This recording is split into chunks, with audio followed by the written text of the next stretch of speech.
Welcome to our very first Q&A or community Q&A live stream. We have myself. Welcome to our very first Q&A. Sorry, I can community Q&A live stream. We have myself. Welcome to our very first Q&A. Sorry, I can community Q&A. All right.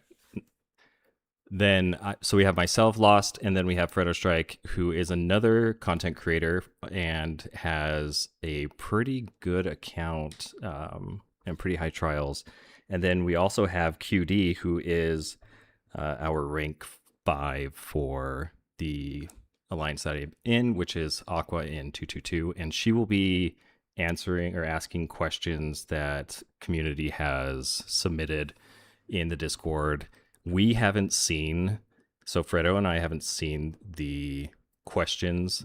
And so we're going to do it live and react how we would with someone being asking us a question in game and us responding to that or in Discord.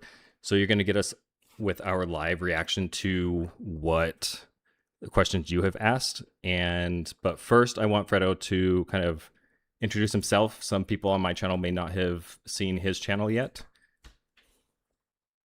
Hey guys, so name's Fredo. So just like Lost, putting content out there to help you guys learn the game better.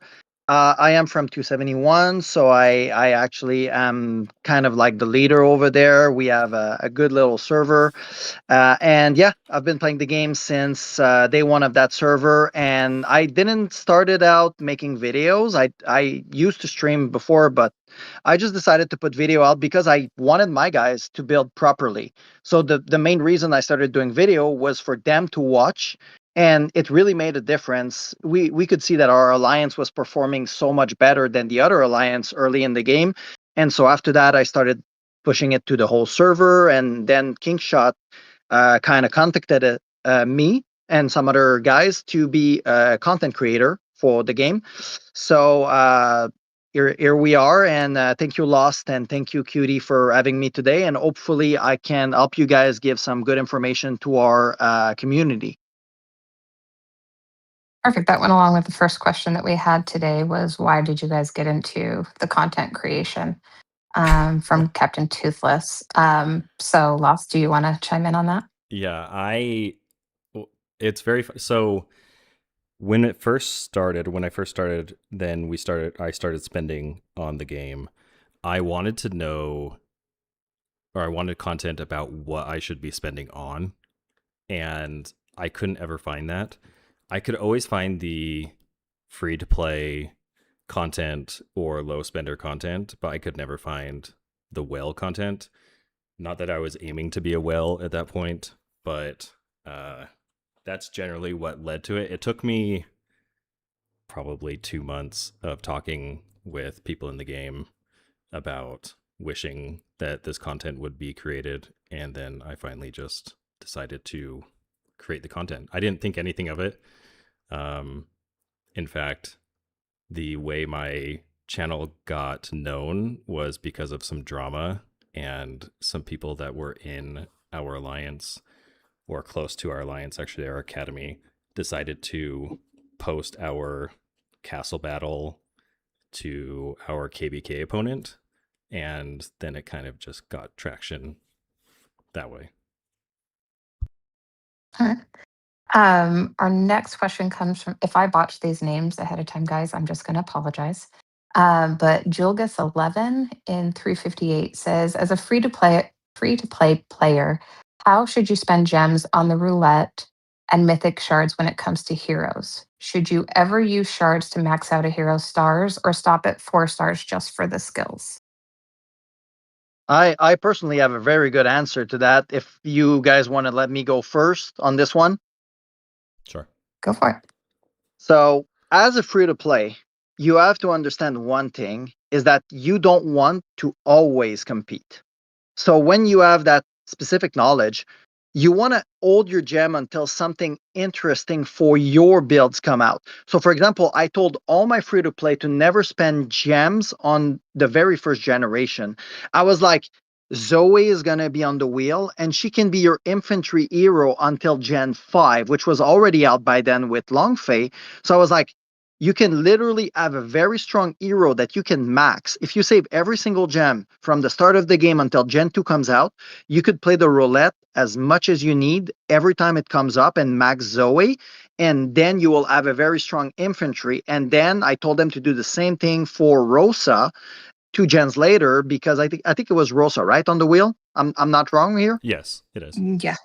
So yeah, so I told them to do exactly the same, and it made our free-to-play player in my alliance actually have a great bear rally, and I felt like they had more direction, and it was more fun for them because they knew exactly when they would use their gems. So I kind of tried to ask them, what kind of build would you like, and make them select one hero per type and say you're going to focus on one, because if you try to do like me and max every single hero, you'll just spread 10 and you won't have a solid lineup. So if you max Zoe and then you end up maxing Jable, because naturally she's going to max, so you're going to be stuck with Jable for a while as a free to play, but she's not terrible.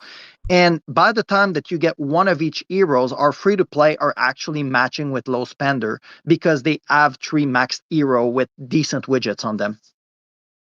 I would have to agree. I would say if you are free to play, then you need to be skipping generations. It's nice now that you can go back to generations just in case you don't get that hero to 4 stars and you're not able to unlock the ranks for the skills. It's nice to be able to go back and do that, but also you need to be saving your gems and your free spins. Don't just waste your free spins just to waste free spins and spin the wheel for points in KVK or something. Like, I even saved my free spins right now for the next wheel that's coming out. So you should be thinking ahead of what hero is coming out for what wheel, and then look at your build and see what is lacking. If it's an old archer that you have that is generation 1 or something and it's gen 5, then maybe start looking into what's the next archer hero and when does that come out, because that's going to make your stats increase a lot more for going a huge jump in a generation or in multiple generations. Yeah, I think the most important thing for free to play is that you're going to have to be smarter than everyone else to be competitive to a certain level. So planning, like Lost said, is the key. If you have a specific plan, so you're asking us what to use your gem on, you definitely should not be speeding up your marches. Like, let the others speed you up in Swordland, like your whales will speed you up. You should be conserving your gems to, you can always help the alliance with your gem for sure, but you shouldn't, for example, contribute to your alliance tech tree with gems. Like, just be smart, because you will always have an handicap on people that are spending. So if you're not super smart and you don't plan, you'll fall behind very quickly. Yeah, I think the main thing is you got to know what your role is in this game. And if your role is to be the best joiner, or your role is to be stronger in arena, then you need to figure out what heroes match what your role is and plan ahead for that. A follow-up question. Is it the right move for a free-to-play pay? I can't even say these words today.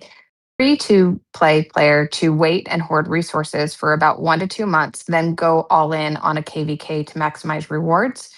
Since resources are scarce, you'll fall behind and won't be able to contribute as much to events like Swordland, Castle Battle, and Eternity's Reach while you're saving up. You want to go first on this one, Lars? Sure. I think that's a very interesting idea. I've heard and seen people do that for a very extended period of time, even 4 months or more. And their goal is to get those rewards for KVK, which the rewards for KVK are okay. I guess you either get hero chest or you get shards. And you also get an island, which I guess is kind of cool. But nowadays, unless you have a ton of things like troop speed ups, to break into that top 5 is going to be extremely difficult. So hoarding, if you are free to play or low spender, maybe early on in the game, you could do that when KVK is kind of newer for the transfer groups that you're in. If you are at later stages, like lower kingdoms or much older kingdoms, then it's going to be much harder to compete with the vast amount of troop speed ups or other things that whales are going to spend on. And the main thing that I would be wary of is falling behind on true gold, and specifically your true gold troop levels, because that's what's going to help in castles, in Swordland, etc. And depending on how active you want to be in the alliance, you probably want to be spending that true gold. I'm pretty similar to you. The difference I would say is that I'm more of in QD position where I'm managing the kingdom. So I often tell my free to play that they represent what I call our kingdom economy. So ording is important for not for one KVK, but ording is important because it gives us a power, the power of the people, to be able to upset one prep if we need to by having everybody saving. And when we do need to use the resource, every KVK, I will tell my guy what you should use is like true gold. Like you just said, you don't want to fall behind on troop level, so you should always use all your true gold. But for example, those troop speed ups, if you already have enough for bear, if you already have full marches and everything, and you don't need more, I always encourage my guy to be like, look, let's save it for a rainy day. We were 12-0 in prep. Now we're currently conceding this one due to internal issues, but we were 12-0s. And the reason we were 12-0s was that when the prep was easy, I was able to tell my guy that we're the free to play and the low spender, hey guys, I know you hoarded. I want you to have fun. I want you to update your city, get the new True Gold stuff. But can I ask you to hold on those pet marks that are not going to be useful as a joiner, or hold those speed ups that are not going to be useful as a joiner? You already have enough troop to join 5-6 rallies. You already have enough pet marks so that your pet are all to green. I would tell people just be smart about it. Your kingdom needs you, and this is a team game. So I think as a free to play to ord for one KVK, like Lost said, you're probably not going to make top 10 as a free to play, even if you ord it for a year, especially in a very big server. It really depends where you play. But I don't want to sound discouraging. It's just like it's a team game, and you should be more happy that your kingdom is winning preps and KVKs and brawls and stuff like that because of your contribution. I think that this is going to take you longer into the game, and you're going to feel more rewarded to do that than to just try to hoard and then be super. I had a lot of people that were super disappointed because they saved for like 3-4 months and they missed the top 20 because we had a very hard prep and everyone pushed, and they were like, bro, I'm so discouraged, I think I'm going to quit the game. I'm not getting my lion. And I'm like, your thinking is wrong. You should not have pushed to get the lion. You should have pushed because you wanted us to win. And if you think like that, you'll always be happy because we win every prep.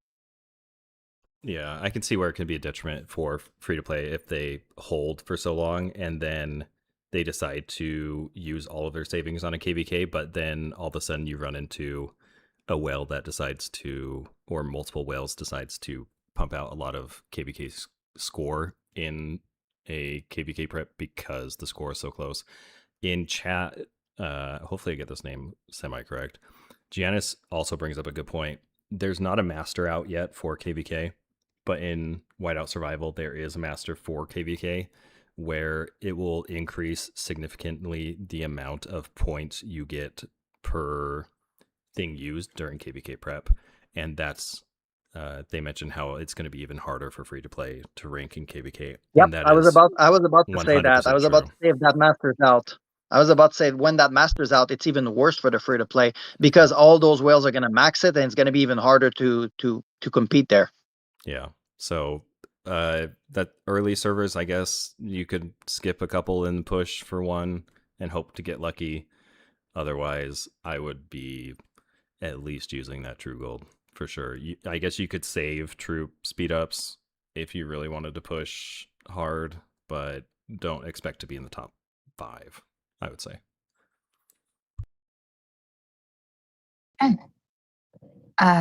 So with that, then, how do you encourage the conservative spending on side events versus saving for KVK as a free to play? I feel like player, where is that return of investment for them from a side event versus? This is the biggest drama causer in a kingdom for sure, is spending on side events when some alliances or some people in alliances want everything saved for KVK. And I err on the side of saving absolutely everything for KVK, and I don't even get milestones on most things. I don't recommend anyone else doing that. It's just how I like to play. And I would say finding milestones or getting milestones for free to play, low spenders, is pretty significant, especially because some of those things are like artisans, which are generally harder for free to play players to get. And it's important for them to get those. You also have a chance at shards, general shards, mythic shards of a specific hero. And I think it depends on what your server is generally trying to go for, what the goal is for the server. If you don't align with what the server is looking for, such as like playing for KVK and saving for KVK, then you might be more inclined to find a server that does not really care. So you could push those events, but the problem is then everyone is pushing those events. So I think you need to be careful of how high you score in kind of off Sir Project, stuff like that, kind of off events. But at the same time, for free to play, it could be an opportunity for you to gain some more material or resources. And this one would be hard because I could see the benefit of a free to play player if I'm thinking as a free to play player. It could be my only chance to grab some of those, free general shards. Like we have this soccer event going on right now, and I can pull up. We have the soccer event going on right now, and a lot of people are pushing outside of what KVK is just to get some of those general shards, the 100 general shards and the 40 gems. Some of the reasoning is not very good. Some of the reasoning is good. So I would just be careful of how much you are actually contributing to off events when they don't align with KVK, because it could make you look bad and it could make you kind of unwanted in your alliance or in the kingdom. But definitely getting the milestones, maybe 2 times milestones in points, something like that. I have again, I think our servers are pretty aligned. We're a KVK hardcore server, so my view is that you see it as a ladder. So the thing that happened is, if I push, let's say 3 times the maximum tier, and someone else pushes because he wants those island shard more than me, then I push more. An eye for an eye, the world goes blind. Like, the problem with those events is the mentality of the server. If everyone agrees, okay, let's get the tiers are not going to damage KVK that much. If everyone agrees, okay, let's get the tier done, and then we could do a rotation. I tried so many things. The problem was to make everybody play ball with it, but my plan in my server at some point was, example, strongest governor. I would have let the joiners win strongest governor. Everyone do their minimum, but we would have put the joiners on top, because those Yang shard would have been so much more useful on them, because they can still upgrade Yang. We maxed it the very first second we could in the first KVK that it came out. So my vision of it is, it's a ladder. If you're going for the minimal tier, and then Roberto, that is another player in your server that loves those events, sees you, and he's like, hey, I want those 50,000 gem, he's going to push more. And then you log back in and you're like, oh, I don't like Roberto, I'm going to push over Roberto. And then, the problem is that it escalates really quickly, and it weakens your whole server. If like 5 guys are fighting for the top, you can have some nasty score. Like, we had one lately that was like 38,000 was the minimal for the 3 tiers, and we had like 3 dudes that started to compete, and they ended up at like 3 million points. Yeah. So it's an ego issue. If you think about those events, is the reward worth it for pushing the minimal tier? Sometimes yes. A lot of those events, it's not even worth it, because if it doesn't give you like true gold or artisans or some stuff like that, like as a free to play, pushing those tier is gonna make you use more resources than you're actually getting from the tier. So after that, when you're gonna come into KVK, your contribution will not be as good because you push those tier for item that you actually didn't need for your build. Yeah, I agree. Also, it's going to make KVK much harder. You're going to be matched up. If a lot of free-to-play players use their savings on off events, you're going to get matched for the harder server. Just if, I guess, if they're in the top 10. There's some nuance to that. But if people are spending on off events, you're going to be matched with a much more difficult server than you would otherwise by just keeping it in your bags. So... yeah, the top 100 is very important, and let's face it, everyone winning those events are probably in the top 100 power in the server, so they're going to increase the matchmaking for sure. Yeah, for sure. That's why I hate Flamedragon Tyrant. One of the reasons why is because whales feel or have the need that they feel like to push their account higher so that they rank higher on Flamedragon Tyrant. But for me, on Flamedragon Tyrant, if you're not first, you're last. Like if you're not, yeah, that's the same for me. If you're not the tyrant, like you shouldn't even be caring about what the center is doing. Like you should be focusing on buildings, stuff like that. So I think you just need to be focused on certain things and understand why saving is important.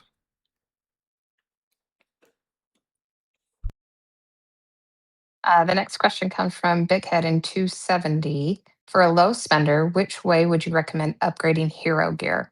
1 piece to plus 60 or 3 pieces to plus 40? The plus 60 obviously benefits PvP. However, the only PvP I do is Swordlands, Triclash, and burning people during KVK. I'm no rally leader, and my bear is weak due to no Amadeus. I wonder if I'll see more benefits spreading and getting 3 to plus 40, as it may benefit Arena and Conquest. There's a diminishing return on the actual leveling the gear. So as a joiner or slash a small rally caller in Swordland, I would say that your focus should be knowing that every time that you push 1 piece higher, the cost increase. So to be smart about it, your main risk is to be zeroed in Swordland. So building towards a defensive build, it would be probably more stats overall to get 3 pieces to level 40 than 1 piece to level 60. I can't look. Yeah, I can actually. I think my second set is not that high yet. So I can look at like how much a level 40 pieces gives me. And if I have 4 of them, it would give me 160% of on 3 of them. And the level, I think 60 pieces like 180, I think, or 186, something like that. So it's only 26% more stats. I think you would benefit more from getting 3 pieces to level 40. And it will also, like you just said, the conquest, it will also make you get more gold coin per day, which is not an issue when you're free to play, but it also helps. I think getting to 40 as well is going to be beneficial because of Arena, and you're going to be stacking up those Arena tokens. You're going to be higher on the list, so you're going to get more Arena points, and with those you're going to be able to spend more on things like Mithril, and you're going to be able to stack up Mithril and Mythic pieces. Now it's not going to be very fast, but still you're going to be doing it at a faster rate than you would if you focused everything to 60, when that's more of a PvP side of things and not just arena side. So totally agree with, if your goal is not being a rally leader or calling attack rallies specifically, then I would focus on more of the arena side and getting those smaller stat increases. Okay. The next one comes from Lord Tyrion from 1705. Curious about what all contributes for joiners in rallies and garrison. I've always been told that it's only the top right skill. With that, should the main buying focus of joiners who are low mid spenders be buying true gold so they are bringing the strongest troops possible? I think Fredo and I both have the same idea on this, but true gold is if you are aiming to be the best joiner in the game or in your alliance or in your kingdom, true gold is king.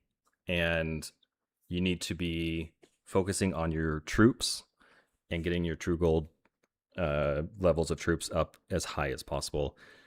If you are looking for joiner mechanics, we can talk about that. But for joiners, it is true only the top right skill matters for joiners. And there's some nuance to that, some technical stuff for that. But generally, the higher your top right skill, if it's skill 5 or level 5, then that's what's going to be taken if you're in the top 4 slots in the rally or garrison. Yeah, I don't have much to add on that. To be fair, Lost and me share the exact same vision on this. The what do you bring to a rally as a rally joiner? And I never mean that as a pejorative way. Like it's not negative, but your troop quality is what you bring to a rally, and it's also what you bring to your kingdom. Because when you reinforce people, this is also what they get from you. So I always tell people if you're in very early server, you should not max all the purple hero. You should just max Chenko and Gordon as a starter so you can at least defend and attack and be like the best joiner in the world. And make sure that your true gold is always up to date because your value in a kingdom for everybody, even me, even Lost, we're all whales, is how can we all assemble together and create the most perfect rally possible? And this is everyone's job. So if you're, for example, I have a lot of people in my kingdom that are not building command center and embassy level 8 on True Gold because they want to get the troops first. And as long as the command center is not important, their command center is still TG3 because the command center only increase the amount of soldiers you can deploy, and it's not a lot. It's not a lot that you can justify if you still can increase your troop level. Like it's king. Go for the infantry, go for the archer, go for the cavalry. Once these are maxed up, then you can level the rest. But this is really what you bring to your kingdom, and it win fights. I've shown it many times in reports from analysis that I do. Troop quality, you can beat people that are multiple tens of thousand over you if you have perfect quality in your rally and they don't. Okay, this one's an anonymous one. Explain how the troop matchups work specifically.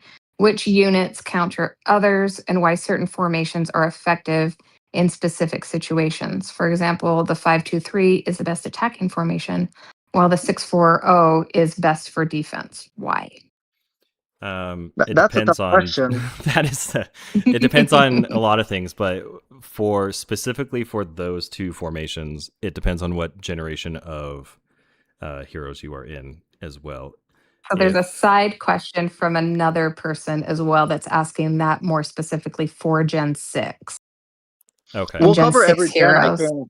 I think we'll cover every gen because it's really quick. You can really go through what are the best format for each gen. So we can do 1 to 6, or I don't have 7 yet, but we can do it later. But yeah, the question is super tricky because, like Lost said, the ratios kind of change with gen. Mm-hmm. And it can change even with. There are people that attack with a 60-40 formation, and it's because that person has built specifically. I'm thinking of what's Iron Horse, right? Is it Iron Horse that Well, specifically does? I'm like this. I'm showing my build right now. I'm built to attack 60-40. Yeah. So some people are built for 60-40 because it benefits two ways. It benefits them for attacking, where they have really strong stats and they don't have to worry about, let's say, archers, it helps them in garrison. But if you are like a mixed player, I guess, kind of like my build is now starting to lean towards more archers than cav, but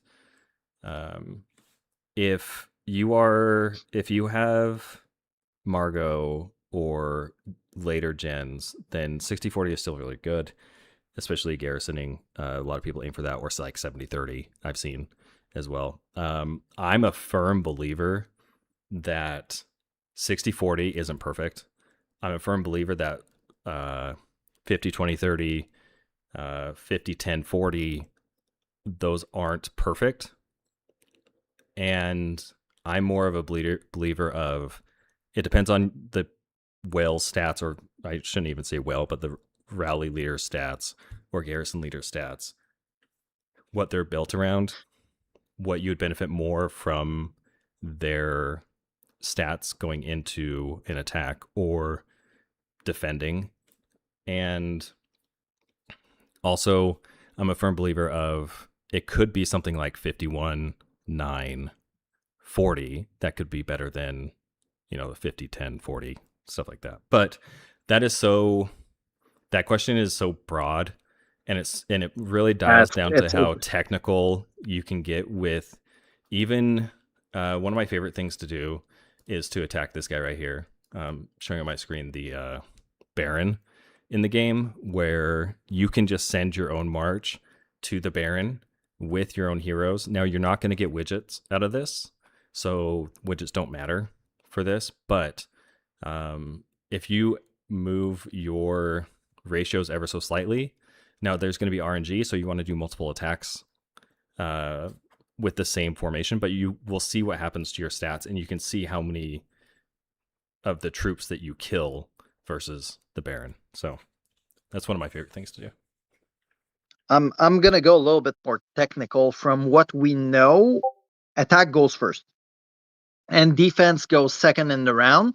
So running a high level of archers is why when people attack, they use more archers. Is one of the reason is people are running the 60-40. So having a lot of archers will kill the cavalry in the back, and attack goes first. So even if they lose, they will kill a lot of the troops before they are wiped out. So I think that the whole ratios 5-3 is balanced, because as soon as you reach TG3, I believe your cavalry has an extra chance to overpass the opponent cavalry and go directly for archer.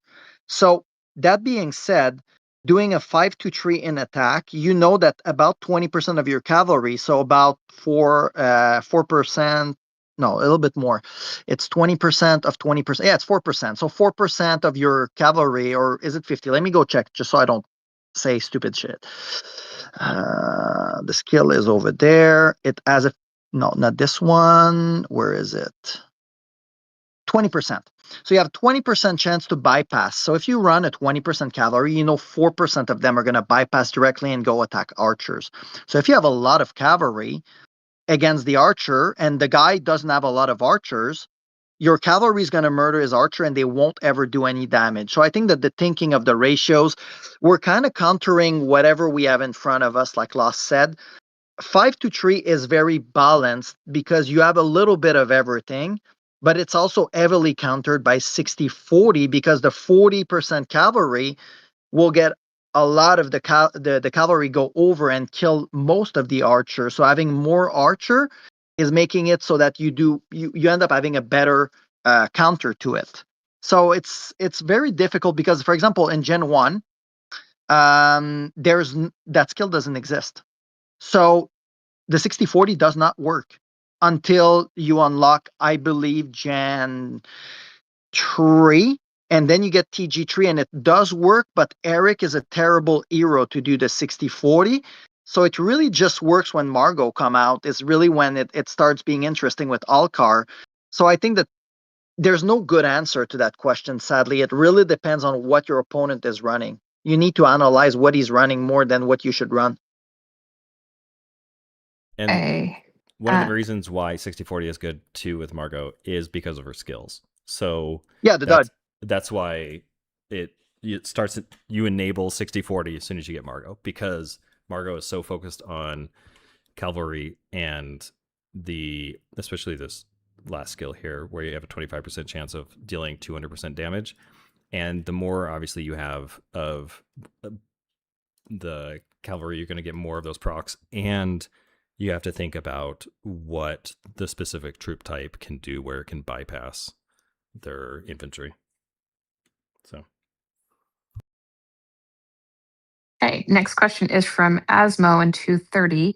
Do you think Amadeus is worth it after Gen 6? At what point do you think it's no longer worth it for people to buy?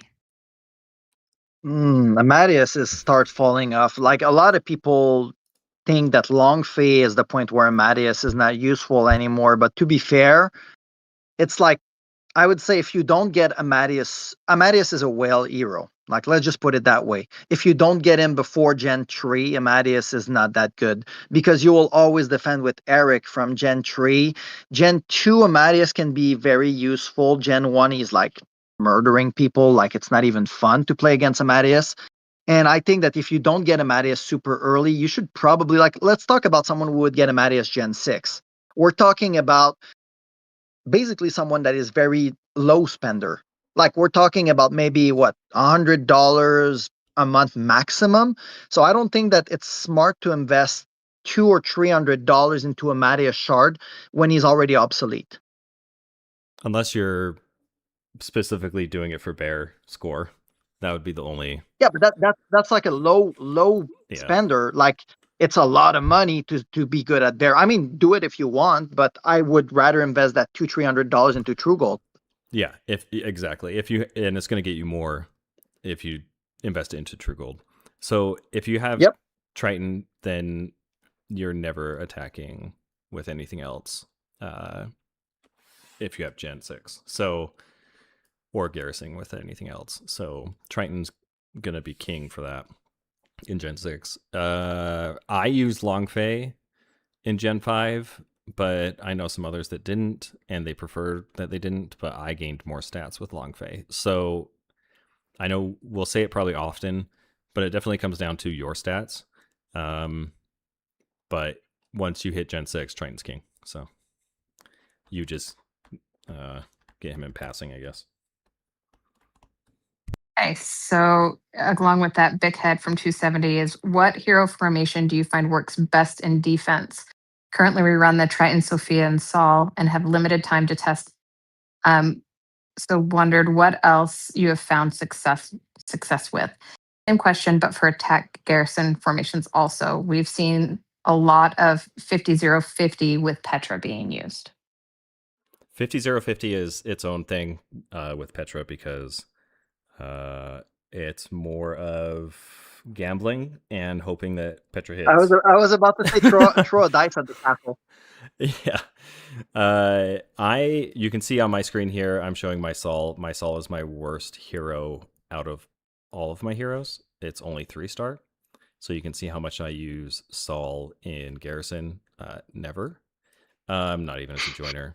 So, but for some, I mean, Saul's good for some people. I am more of a Jaeger fan for the HP or for the health.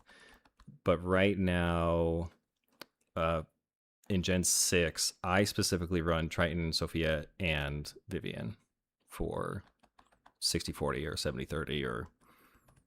That's going to be my favorite question. Yeah. So... So I'm very odd with my formation. So I test a lot. That's what I love to do in this game is mats. I'm a mat guy. So Gen 1 is very straightforward. You don't really want to, if you're not a whale, you kind of want to avoid it. Like Lost said, you're not going to be garrisoning defense if you're joining rallies. So Soul is not going to be useful for you. So the best defensive formation, let's start where it starts to be interesting, because before Gen 4, you're mostly running the stats. Whatever gives you the best stats is going to be in castle. So you're going to go with defensive widget and whatever hero. So Eric with Jaeger and Ilde is going to be your defensive formation on Gen 3. You go up into Gen 4, Margot rocks the boat. The problem with Margot and Jaeger is that they don't have a good synergy together. Margot is a dodge and potentially enhancing attack hero, and Jaeger is a debuff. So they kind of don't do the same thing. So for that reason, Soul works very good with Margot, Alcar, and Soul. I don't miss Gen 4. It was a nightmare to kick a Meg from a garrison with that formation. It wasn't fun. So that's like the best synergy that they had. It was broken because Gen 4 is a leap gen, so the stats went up by like 100% instead of usually like the 50-60% from Gen 1 to 3. Now, Gen 5, I started running Long Fei with Margot and Soul with 70-30. And my thinking was that once I get hit once, I would go to a 60-40 because I would lose more infantry than anything else. So it was kind of balancing me to eat multiple rallies at once. And to be fair, I had a lot of success with it, the 70-30, with Long Fei, Margot, and Soul. And then I started losing fight on Gen 6. I tried everything. I tried same as you lost 60-20-20. I was doing with your formation, so Triton, Sophia, and Vivian. I also tried your formation with 60-40, and I found out one actual formation that is outperforming even with Soul. I tried Triton, Sophia, Soul with 60-40. It wasn't good. So now I'm running Triton, Sophia, and Jaeger on a 60-40, and we did multiple tests, like over 5 fights, and it's outperforming every single time every other defensive formation. That's why I love the Jaeger, because in this game, health is king for the most part, and he brings a lot. He brings a lot of that. So for sure, don't sleep on him. Someone asked in Gen 5 if you were in Gen 5, which heroes would be best, and if you didn't have, let's say, Triton, Sophia. I was using Long Fei with Margot and Soul, and in attack, it's Long Fei 42, 8% on Trude. I'll tell you why after 8% is very specific, and then 50% archers with I was using Rosa at this point, so the Gen 4 hero. So the 8% is that we found out that when you only run 5% cavalry, so Trude has a skill that depends on her cavalry being alive, but if her cavalry is alive, it will give a buff to every other unit. So for every 4 attack made by cavalry, all squad damage will be increased by 25%. So it's for every type of troop. So the problem with 5% was that her cavalry was dying, and she wouldn't proc like close to what you get when you do 8%. And we found out that 8% was the same as 10. So you put 8, you put 10, it's the same thing. So I'd rather put 2% more infantry, which make me more tanky in a rally, and have 50% archers. So that's my personal preference. Like there's so much stuff we don't know about this game. I don't think that anybody can give you the real answer. But I was using Long Fei, Trude, and Rosa with the 42, 8, and 50, and I was winning good fights. Nice. Yeah. Someone asked what the term broken means. It means kind of like overpowered, meaning really, really good. Just in case. Yeah, Gen 4 was a nightmare. Please don't take me back. Gen 4, I enjoyed Gen 4, actually. I enjoyed Gen 3 and Gen 4. I think those are my favorite so far. 6 is getting up there too, just because all 3 heroes are super good. So, yeah. Gen 6 is fun because Triton is the best hero that ever was made for consistency. There is no RNG to that hero. It's only flat skill activation, like Amadeus. There wasn't a good hero like Triton since Amadeus Gen 1. He's giving you always the same output. He's the good old reliable. He will always give you the same output. There's no RNG. There's no lottery. You're not throwing dices at castle. Triton will always give you the same output. All right. Next question from Lord Tyrion. When is the best time to do arena? I know during the week, the latest possible is always best, but on the first day of the season and the last day, is it better to do them earlier or the same time as usual? So in arena, it is on the first day, it is much better to do it as early as possible. The reason why is because when you hit the initial person or the initial squad that you can hit, which is the NPCs or the computerized ones, then after that you can hit a player. But if very few players have gone and done arena, then you're going to be jumping up. So let's say you're at 1,000 and now you're at 1,010 because you just beat the NPCs or that initial squad. Then if there are only about 5 people in front of you and one is already 1,100, or they wouldn't be 1,100, but close to 1,100 for the week, you would be able to refresh and you would be able to find them and hit them. And it's going to give you like 14 points or 13 points rather than 10 points or lower. So doing arena early day 1 is key. Like we're talking right after reset. And what you want to do is you want to watch that. On day 2, you want to do the same thing, but you also want to watch and wait for people to hit that are higher, much higher. And the way you do that is you just sit and watch. You can see right now I have 5 challenges left for the day. I've already used 5, but you can see that I've gotten points above 10. And that's because I sit and watch and wait for someone I can hit that is much higher. So I have 1135 points right now. I can hit this person that is 1173. And normally if you waited to the end of the day, you would not be able to hit someone like that. So first 2 days you want to do early, the rest of the time literally as late as possible. Yeah, I do the same. The only thing that I tell people to be aware of is you do exactly what Lost said, like exactly copy paste, but I stop after 5 attack because I'm already going to be up like I have a couple plus 12 plus 13, but if you're going too high, you become the person that people will climb on. So I usually do my first 5 fights. I'll find a rabbit. So what is a rabbit? It's someone you know is going to push later. So someone that is around your range, like let's say you're 1050, you find another guy that is slightly under you. So let's say you're 30 million arena, you find someone which is like 25. So you know he's going to climb eventually. And then when you log back the day after, you won't have been attacked because people will focus on the people on the top. And you can use this person at the end of the day to get another plus 12. And then your last 4 attack, you can rush them last second. Also, I think that everyone knows, but I'm just going to mention it. When you start a fight, I'm going to go on my screen as well. You can hit fight, and then you can hit pause and retreat, and the fight will automatically get done. So you can do like 4 fights in like 20 seconds if you're quick on your phone.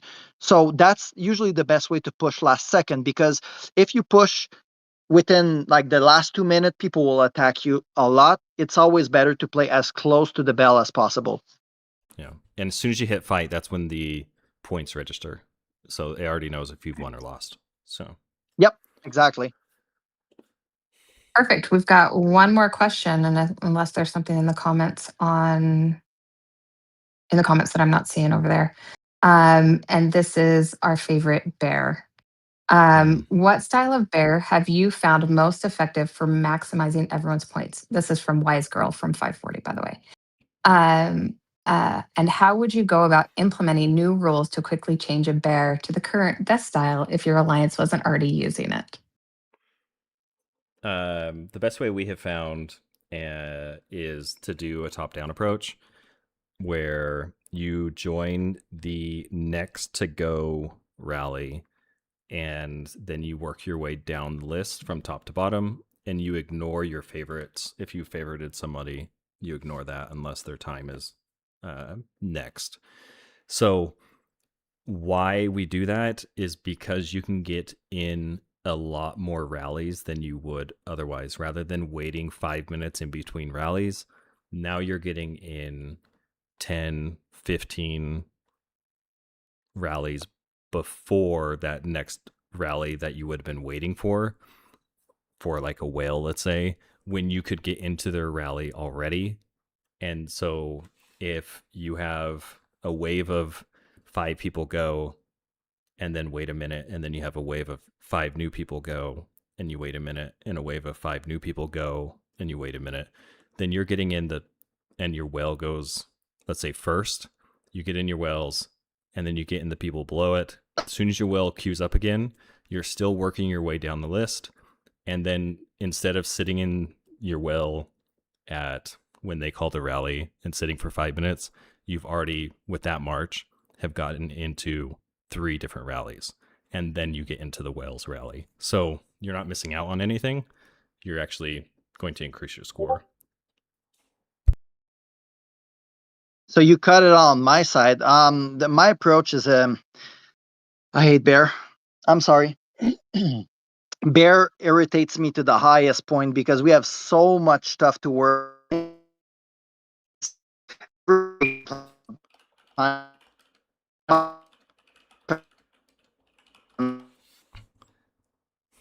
Oh, it sounds like Discord is dying, by the way.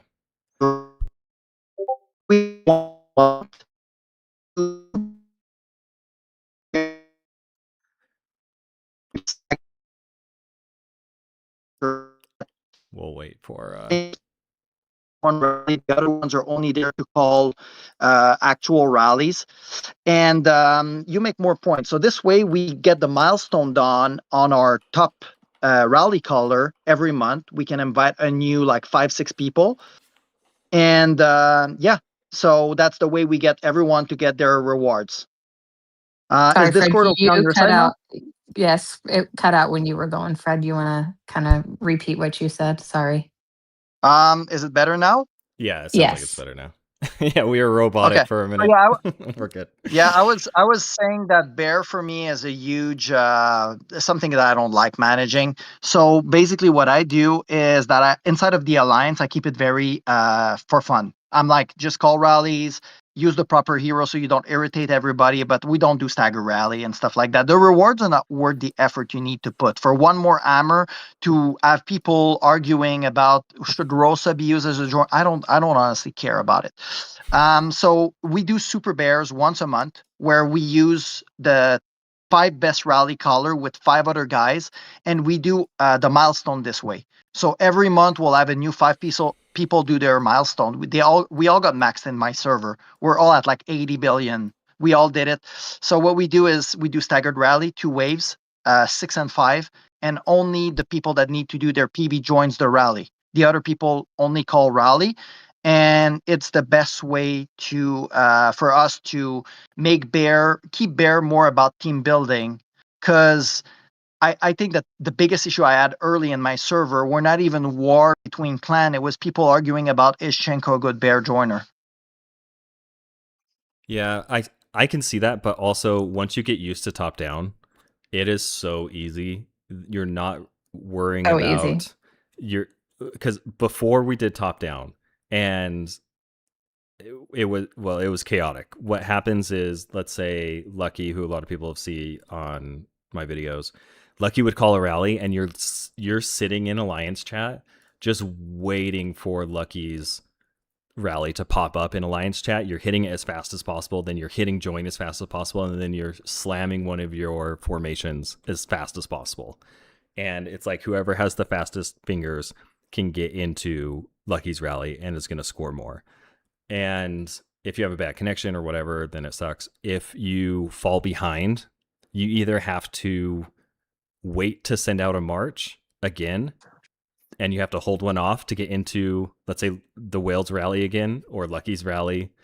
Yep. Then that sucks too. Rather than doing top down, where it's like, okay, I'm just gonna go next, and you literally just go down the list. That's smart if you can get.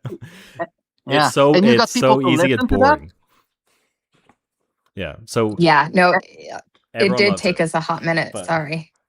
Yeah. It did. does can take a hot imagine. minute for them to kick. We would kick them if they were skipping. You get kicked a couple of times from Lucky's rally or Lost rally, Mhm. and they all jump on board. Yeah. So Okay. luckily, being someone that scores at least an okay hit on bear, everyone kind of wants to at least join your rally.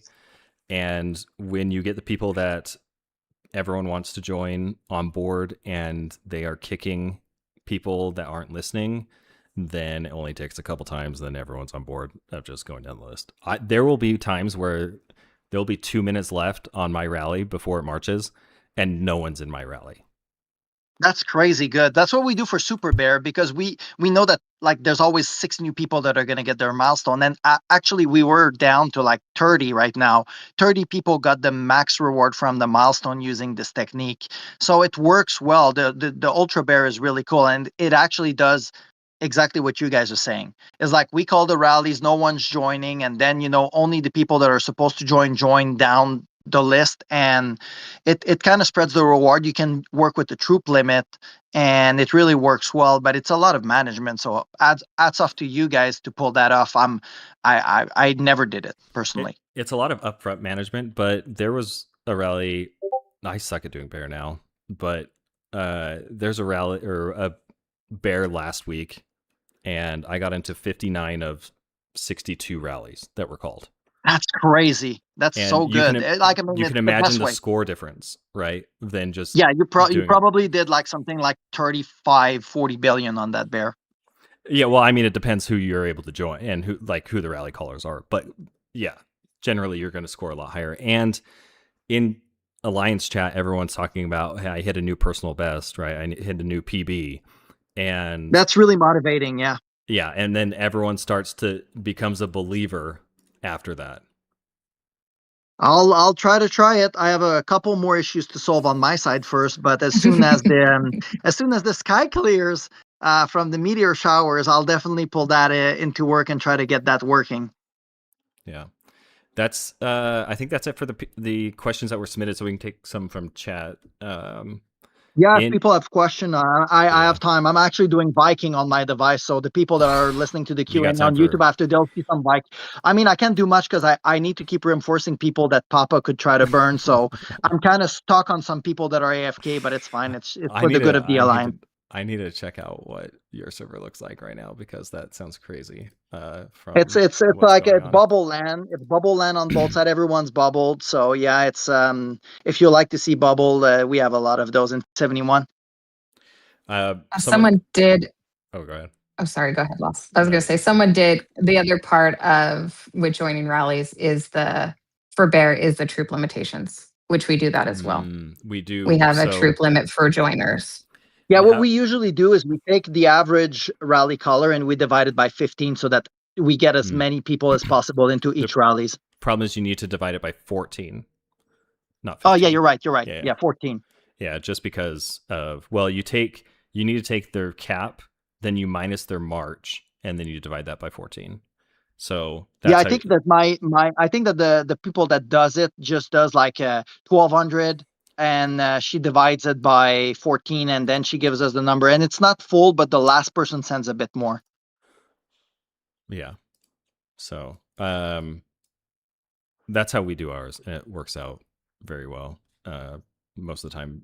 Sometimes rallies don't get filled, and it's a few short because someone pushed like Cassia more or something, right? And so their rally is a little bit higher, but missing that 10,000 troops isn't going to make or break when it works for every single person else. But someone asked for in the chat what the best time to do Eternity Reach is. The answer is never. Oh God, but that's tough. That's a tough one, because look, I was doing it always at the same time, and I'm decent at Eternity Reach. I only lost 2 in Eternity Reach since the game started, and one of them was versus Clyde. And yesterday I fought a dude that I can't read his name. It's Japanese, I think, symbols, but he was like on T6 gear, and I tried the very first slot because I got told that it was better, and I almost lost because the guy was like, he was chasing me around like I was a dog, and he was kicking everything, and he had like level 20, 21 charms and T6 gear. And I got told that the very first time was the best because no one is ready after reset. And I also got told that the last one was better, but in my opinion, there's no good answer. I met Clyde on my usual time, and he murdered me. That's one of the only ER I ever lost. And some other times I have nobody in the same time zone, and I dominate. I just think that it's like the specific lobby you're going to join. It's a roll of the dice. Yeah, I always go the latest 2 slots, but that's just because it works out better for my time. But I have done it early in like the first 3 slots, and I have found that the last 2 slots are at least are, I guess, better RNG for matchmaking, because really that's what it comes down to. Someone asked if we can use Petra and Bear. I have my answer and the reason why. You mean as a joiner, right? Yeah, or like she's really good to call rallies. Yeah, for rally, even in Gen 6, for the foreseeable future, you're going to be using Petra as a leader in Bear. So yeah, exactly. So why would you use her as a joiner? Yeah, well, let's say you're not a leader. Let's say you only score, I don't know, a sliver of 1%, 5% of whatever people are averaging on scores. But as a joiner, I wouldn't like to see Petra in mine. Me neither, because her skill is like Rosa. So I did the maths, and like it's a 50% to get 50%. So it's a 25 in theory, but you're running RNG. Petra's the same. It's a 50%. I think it's a 40% for a 50% on Rosa. So you're like running the maths. Sometimes you'll score better, but there's also a chance that you tank the whole rally because it doesn't proc. Yeah, so that's, if you like gambling, you put Petra as your joiners. So, and the percent chance I've got, so let's say you have 2 Petras in there, that does not stack. So it's always 50. It does not addition. No, each of them will proc separately. Yeah. Yeah. So if you like gambling, then maybe you hit with Petra to see how high you can get one time. I don't know, but we tried once just for fun with only Rosas and Petras, and the score were horrendous. I bet. Someone is asking also, is Sophia worth maxing out? Absolutely, because if they ever did another hero that has terror, that would be the most broken combo ever. Because she acts on terror. So imagine if they ever do another hero in the future that would also inflict terror. Sophia's going to be like basically an enhancer for that big hero. Yeah, especially if it's like an infantry hero too. Yeah, it would be crazy. Imagine like a full-on terror squad, like inflicting terror and doing additional damage. It would be like you would use Sophia even if it's in like 5 gens. You would use her. Yep. I found another one. When do you prioritize charms over Governor Gear? I saw that one. At what point do you make a shift?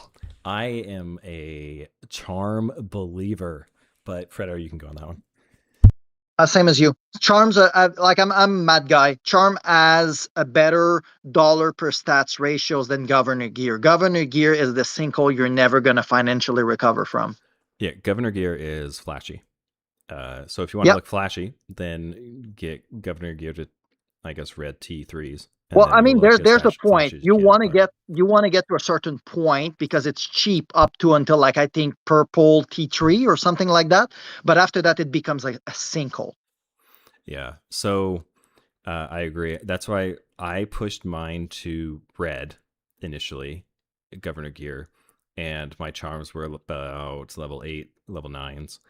And then I just pushed charms up, and I have naturally pushed my Governor Gear up from doing things like Vikings, or I think I bought a couple things, but I have not focused on my Governor Gear at all.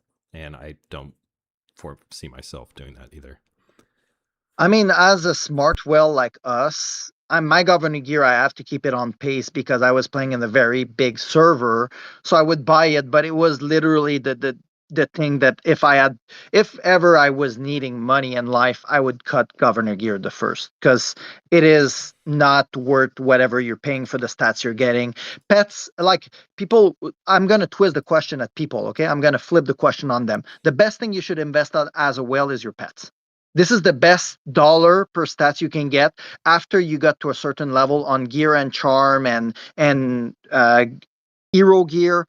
The pets are giving an insane amount of stats compared to high level charms or gear or level 100 enhancement.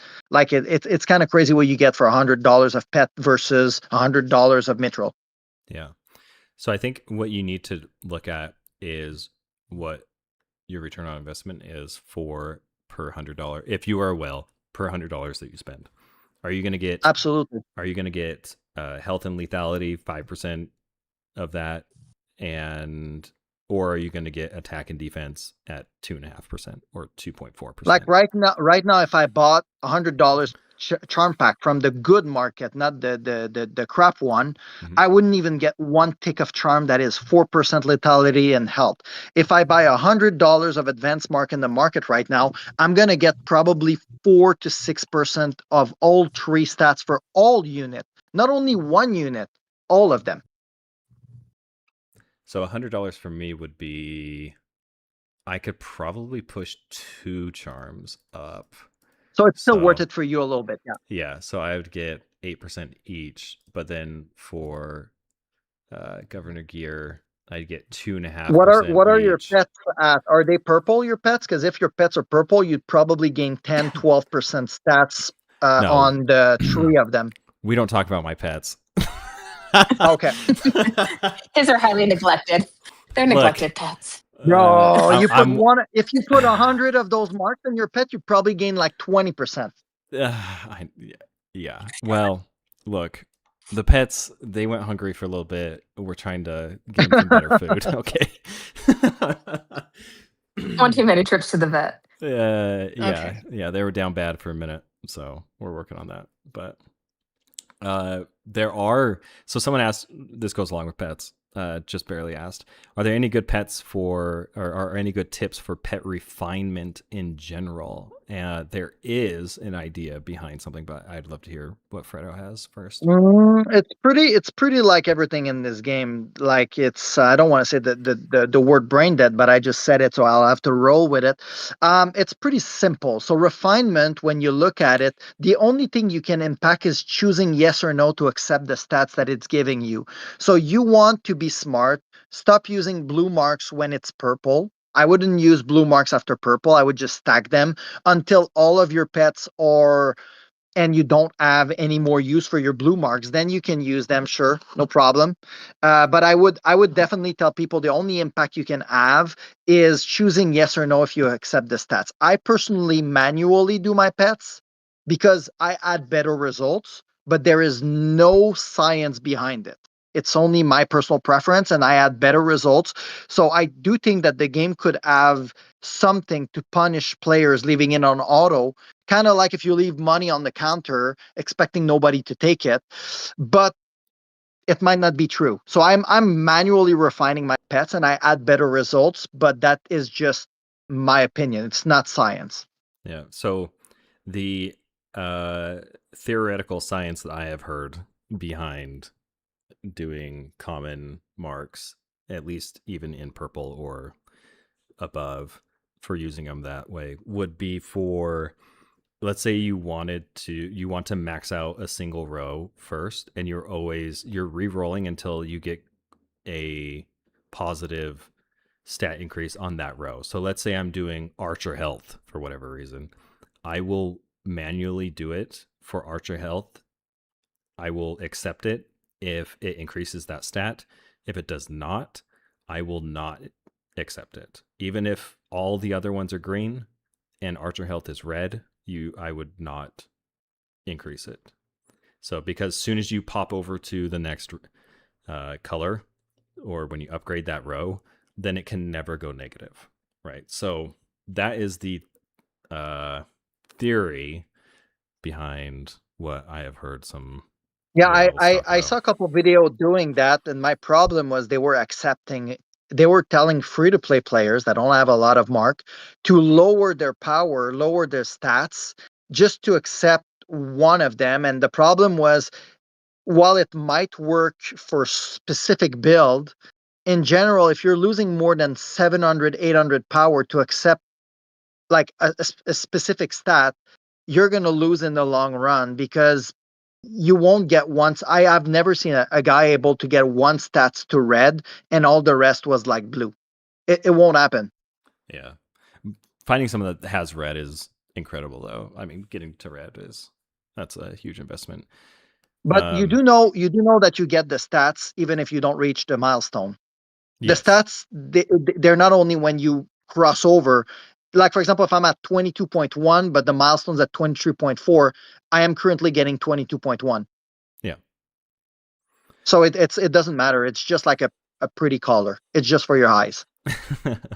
Yeah.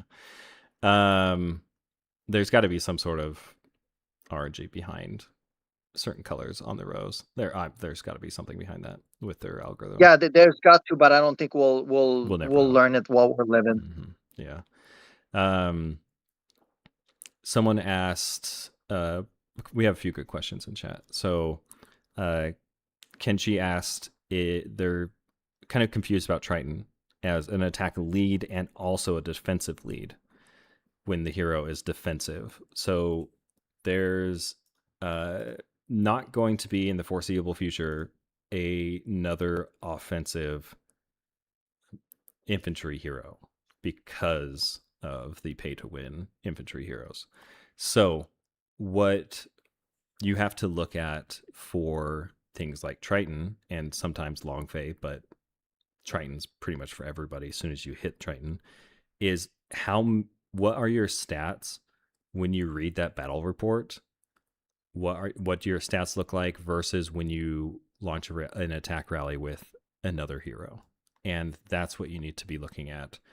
And you're going to have more stats with Triton because in this game, stats are the only thing that matters. It doesn't matter if the widgets are defensive or offensive.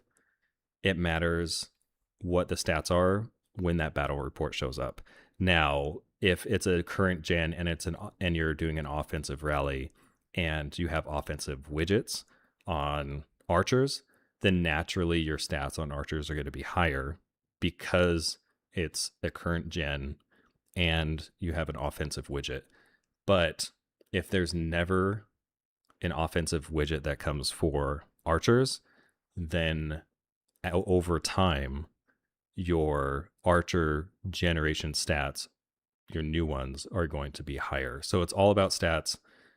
That's the only thing. It's not about widgets. It's about stats. Widgets just help stats But also increase. don't forget that the widget stats does apply to attack and defense. So right now we have Amadeus 62.5% for his widget level 10. And when you go look at Triton for his widget level 10, you get 133%. Yes. So the 15% global buff that Amadeus was giving, his stats are 400% under Triton. So how are you supposed to make up with only a 15% buff with losing 400% base stats? Yeah. So I was talking about the proc so there are stats as well with widgets. And that's what Fred was talking about. But so it's all about stats. The only thing you care about in this game... It's all about stats. Yes, it's what it is. Actually, Amadeus is outrun by Longfei. And I won 2 KVKs because people weren't leaving Amadeus on the bench. I fought ESA. If you guys know ESA, he's like 3,500 trial or something. Like he's SR little brother. But the only reason we won is he couldn't drop Amadeus on the bench. He was running Amadeus rally and he kept losing to me, which I was like on T1 red gear and he was on T5 red gear and he was probably swearing quite a bit. And the sole reason was that I was catching him up in stats because Longfei was so much better than Amadeus in base stats. Yeah. Another interesting question from Pritham is, what do we look for in heroes to understand which ones work better together? So we always talk about, like, in 6040 you want to run this if it's generation 4 or above, or in generation 5 I ran these heroes, and in generation 6 I ran these heroes. But specifically, how can we teach someone to look at a specific hero to know if they're going to work well in a garrison setting or with other heroes? Well, I do video every gen of my analysis, my personal understanding of the game, and usually you try to look for synergy. So the reason I didn't like Sophia at first was that the terror thing is only her and nobody else can benefit from it. So you're going to look at synergy. So what does, for example, why are we running Petra in those Suicide Squad is because the RNG from Petra is going to massively increase the damage of the archers. Like, it's just, you need to understand how to read the skills to see what works with what. So for example, why does Jaeger wasn't working with Margot and Alcar? It was because they weren't focused on the same thing. So let's go read at the skill, for example, for Alcar. Alcar, damage taken down. He increased the infantry and the cavalry archer damage, and he does extra damage, so extra lethality, and extra the enemy takes more damage. And we said it before, Jaeger is a debuffer. So you're putting someone that increase everyone's damage with someone that decrease the amount of damage you receive. So it doesn't help Alcar synergize because it doesn't increase whatever Alcar is doing. It's doing something entirely completely different, which is reducing the amount of damage you're taking and reducing the lethality of your opponent. Yeah. And I guess in a suicide, if you're doing the 50-0-50 with Petra, you honestly don't care about damage taken reduction. Yep. You're only care about smacking as hard as you can right off the bat. Yep. Actually, the Suicide Squad still works for like that's a cheat code for lower rally colors. So let's say you're like number 8, 9 in Mythic Trial. You can send an Amadeus, Petra, and Yang at the castle running like a 30-0-70. And it's like throwing the lottery at the castle. Sometime you'll do damage. You'll be like, holy crap, I killed like 500,000 soldiers from a guy that is like 700 Mythic Trial higher than me. It's just like you run the Petra lottery on 70% archer, and you're going first. So you're going to attack once no matter what. So your 70% archer is going to do a lot of damage, and then you'll instantly die. Yep. So basically reading skills. You want to read what the skills do, and if any of them line up with any of their hero skills, then they probably work well together. Well, see, that's the thing. We said Margot and Alcar. That's the most dumb example to show people. Margot boosts cavalry damage, and Alcar boosts cavalry damage. So they work well together because and Soul increase the defense and the attack of every unit. So you end up having like a powerhouse cavalry. That's why the 60-40 is so good on those 3 heroes. Yeah. A couple of people are still a little confused on TG8 and troops and T11s. Yes, and how they work together. Oh, okay. So in your troop building, you have a base level of troop, and you can see on the details here. This base level of troop goes up to 10 essentially, and so T10 are your troops that without going to T11, your troops will be, when you hit TC30, your troops will be T10s. And once you have T10s, that is the base, and then True Gold is on top of that. So True Gold is something added on top, but it never increases your base. So your base is always T10. As soon as you unlock T11, then your base increases. So if your base was 100 and then you add TG1 on top of that, let's say now it's 110. But if your base increased to 150 and you have TG1, then all of a sudden, instead of being 110, instead of going up that, now you're 165. So it increases your base amount, which is why it's so powerful, rather than increasing the TG, because the TG sits, you can imagine the TG sitting on top of your TX amount base. And so yeah, it's exactly like you said it. It's like you have the base that you can literally look at them in the barrack, clicking on the unit and clicking on the 3 dots. And you can see that there's a huge difference between T10 and 11. And then when you click on the True Gold icon, you can see how much additional stat each True Gold level is going to give you and which kill they're going to give you. So overall, people are often asking us, what's better, T11 or TG8? So what you do is you take TG10, and you open the True Gold thing and you do the difference between level 5 and level 8. So it's actually quite a hard debate, but from what I understood from people that did the maths, having all TG8 T10s is stronger than having all TG5 T11s. Yeah, it really depends on what your current TG is. If you have TG6, and TG11, you're going to be more powerful than someone with TG8 and not T11. Yeah, I think I heard that after TG6, starting TG7, T11 is stronger than TG10, T8. So you basically start gating after 6. It's after TG5. So TG5 after TG5, okay.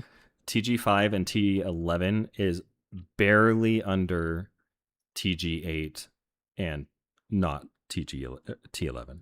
Yeah, that's what I heard. I didn't remember if it was 6 or 7, but I know that like there's a math somewhere, and as soon as you pass a certain point, you're stronger with T11, but it's true goal dependent. Yes, but if you should be working on both of those independently. 100%. I know it takes some. If you're worried about what is better to have T11s or TG8s, well, the answer is a mixture of both, and you should be working on at least one troop type of T11s while you're increasing your base, your TG troops. Yeah, in 271, in my alliance, people have specific builds. So joiners, because we know that they won't spend, we told them, okay, I need you to have cavalry. Okay, I need you to have archers. So they know when they join rally, they're sending 100% of the same troop because they only have one troop T11, TG8, and it's whatever they contribute to the castle. Yeah. So work on both independently. If you're worried about what one's better, then you need to be converting your coins as well to true gold dust. Don't do your true gold. So. Yeah, because exactly. As a free to play, you should never convert true gold into dust. Like it's an horrible ratio until after they give you the 50%. Then it becomes more interesting. Yep. But you only unlock the 50% at like TG8, I think. Is it? Mine is unlocked. Yeah, mine's unlocked. Well, I think it's unlocked when we got TG8, and that ratio is not terrible because for 5 true gold, you get 13 dust. It could be useful to like push one down the drain, you know? Yeah. And so we tell all of our guys to get it from the Mystic Trial shop. Max that out as much as you can. Oh yeah, that is a huge cheat code. For the dust. That is so good. Yeah. Yeah. That is so good.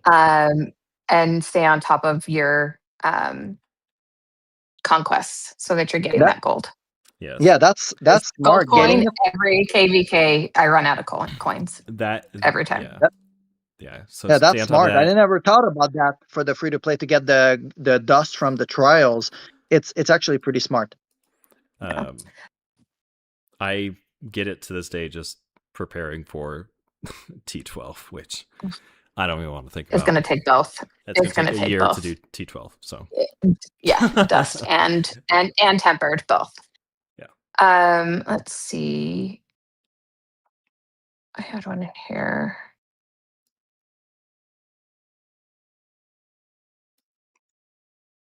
Is there anything? What's the best thing to get in the Oracle shop if you're doing the event? The Oracle shop. Which one? The one with the video I did saying it was not a good ratio. Yeah. Well, sadly, if you play that event, I am sorry for your bank account. So my apologies. But yeah, this event was really tough because you were averaging about 6 to 7 coins per wish. And when we compared it to the normal store, everything in the normal store was giving better ratios. So, okay, the pouch are fun. I played it until 500 because after one day I was already at like 3 something from doing the video, but it wasn't a good return on investment. But the best thing in there is the hero gear chest for whale because the ratios is the least terrible. Then I would say Mithril is kind of bad because, I spent, for example, 185 USD. And I got 2,200 coins, but that was with the bonus from the start. So I barely got 22 Mithril from spending 185. So the Mithril ratios is diabolical. Terrible. Yeah. The charm is okay. That's what I bought with the rest of my stuff. It's less good than the store one, but if you did get lucky and hit 500 coin, then I'm jealous and just take some scroll thing and call it a day. Yeah, I did not spend a dime on this event because sadly I did. I looked at it and said, what are the odds of me hitting coins because you do not get coins from buying the pack. And no, you just look at my video and you don't want to admit. You're relying on your RNG. We had someone that I in an Alliance chat that said that they spent $50 on a pack and didn't get a single coin. Oh yeah, yeah, I confirmed. Every day I was putting like 35, and there's 2 days I got absolutely jack. Yeah, and I'm not spending $50 to get something that I don't want. If I'm spending $50, I'm targeting a specific thing that I want. So that's smart. Yeah, that's usually how I play event. But since I started this one, I was already at like 320. I was like, yeah, for $100, I can get an extra 700 coins. I did the math, and I was like, let's just roll with it. And I got somehow lucky. I think one day I got 700 coins from 50 spins. So, you know, like I ended up being okay, but it hurt me a lot when I did the video. Your free-to-players did appreciate all the wishes, though. The wish pouches. Oh, I didn't use them. I didn't use them yet. Yeah. I was going to say, our guys are scrambling for those pouches every time they come up. I know. I didn't use them yet. For their coins or their gems. I cringe every time I see one because I know someone spent money on that. I know. Yeah. I know. Someone brings up. I have like 10 of those. Aegis brings up real quick because we were already TG8 when they released the 50% discount for TG in War Academy. Apparently, it comes out when War Academy comes out, when it unlocks. So super valuable. Oh, so now it's like so we just got robbed. Yeah, we got screwed with converting. Oh damn. What was it for me? Like 31,000 true gold. I mean, cut that. It was 13 for 10. Yeah, it was 10 true gold for 13 dust. Hey, we got robbed. We got robbed last. We can start a lawsuit. Man, that's tough. That's tough. Oh, that's the ways they steal your money. Well, you guys are lucky. I was going to say, do you want to go over the cheat codes kind of on when to convert, the best policy with converting into tempered true gold for those that are just getting their War Academy? Oh, for not their War Academy, their Crucible. Their Crucible. Their Crucibles. Yeah. Fredo's going to be converting a lot more than I convert because as soon as TG10 comes out, he's probably already ready for it right now. Yep. And I didn't do it for a while. I pushed TG8 extremely fast in in 2 resets. And on the day of the second reset, my town center was TG8. And so that, if you are smarter, then you probably plan it out multiple KVKs in advance, and you're going to want to know how much TG you're going to have, how much TG you're going to get throughout the KVKs that you're planning ahead, and then the refinements. Then you're just going to look at the refinements pretty easily and how much does it cost to always do 20 and then 1 reset or 1 refinement every day for a week, and how much does that get me? Same with can I do 40, which is a lot more expensive? Can I do 40 at the very start of the reset and then do 1 after each day? Right now I do 20. Fredo does 40. Prior I've maxed out every single refinement, so I can't even roll on the next day. I've done that. But from just doing 1 a day without doing 20 and then 1 a day, so just straight 1 a day, which is, if you're free to play, that's what I would be doing, you're going to get enough true gold that it's going to sustain you as long as you're doing your daily activities. It's going to sustain you. So if I was sitting at 1,000 true gold and I was refining every day, you're going to probably gain a few true gold a week, but you're going to sustain at that 1,000. And I didn't see anything more that stood out. A lot of people are going over just ratios, but it's hard to answer those questions when we don't have exact scenarios. Yeah, a lot of people have. Yeah. What the best formation for defense in Gen 7? I don't have Gen 7, but Mm-hmm. I'd imagine I don't either. I didn't even read those heroes. I hate when people do the video without getting them because, like, it's just like so hard to get the skills and everything, right? Yeah, I'd be very surprised if we somehow broke out of the 60-40 and 70-30 meta. Well, it would take a lot to break out of that. The meta works because we don't have an offensive widget on any infantry hero. Because the day that they get an offensive widget on an infantry hero, this is over for 60-40. Yeah. But if we look at Whiteout Survival, that's never going to happen.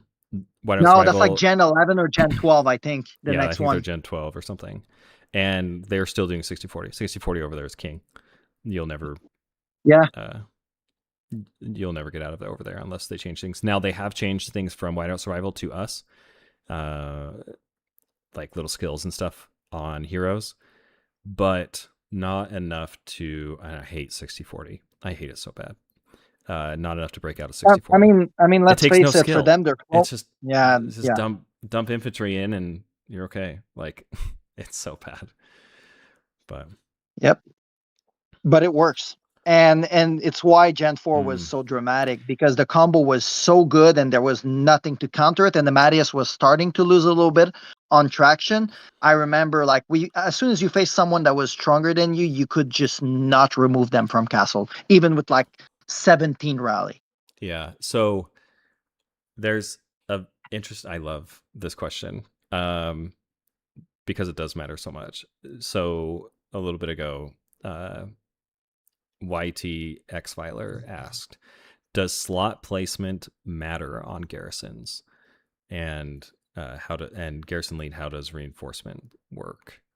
And slot placement matters tremendously on garrisons. There's certain things you can do to manipulate the slot placement to what buffs you want when you're a garrison lead.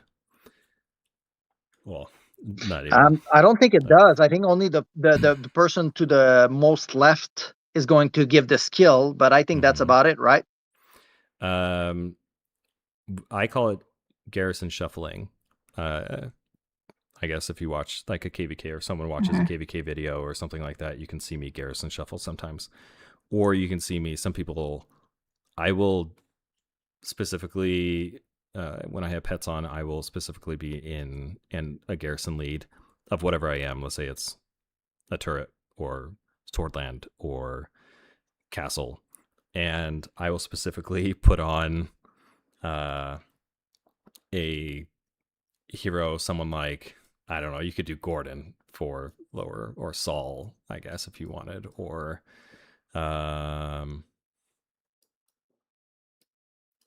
don't know, Hilde, people like that, right? And then I'll put 2 blue heroes right after that.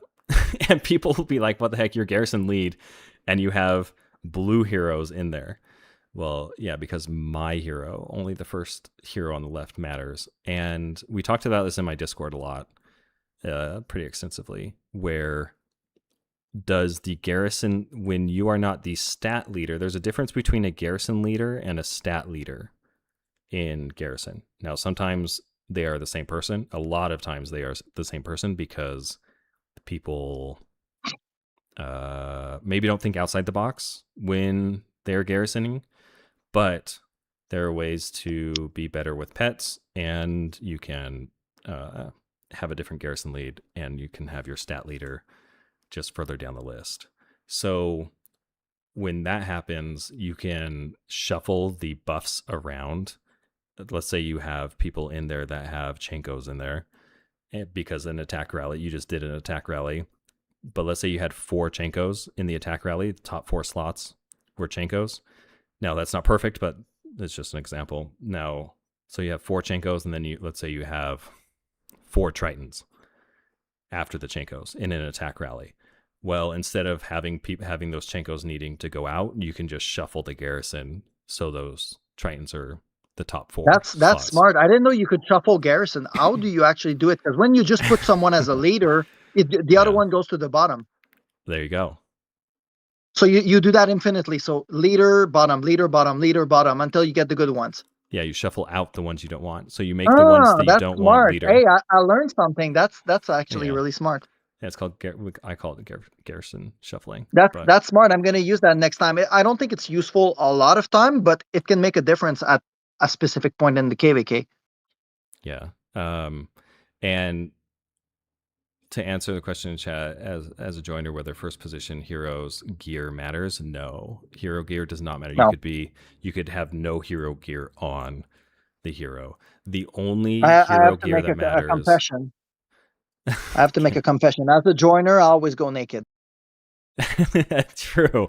That's why that's why when I'm garrison lead and I'm not the stat leader, I throw in blue heroes to throw people off, Yep. being like, what the heck is going on? But yeah. If you are wanting to know what garrison shuffling is, then just watch some of my KVK videos. That's smart. I'm gonna start doing that for sure. That's useful because often I don't have time because our KVKs were always like I get hit like a few seconds after taking it back, and then there's another rally. But for the few times you actually have time, you can literally put the right hero in the right spot, and it makes a huge difference to have 4 Gordon instead of 4 Chenkos.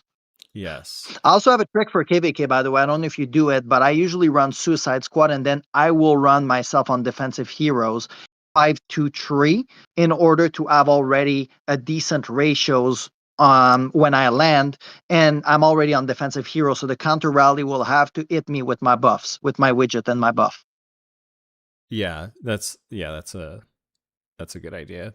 We started doing where, like the follow-up rally would be having defensive instead of attack, and that way you have defensive. Yep, that's what we do. We use, for example, one person on pets, so we know he's going to do a lot of damage, and he's going to run 50-0-50 lottery, or if they're really good, they're going to run the 42-8-50. And then I land second without pets because I usually keep my pets for later when the other guys pop their pets.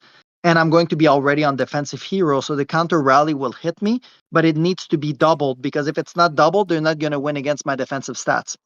Yep. Puts more pressure, basically. Is this a good one? Yeah.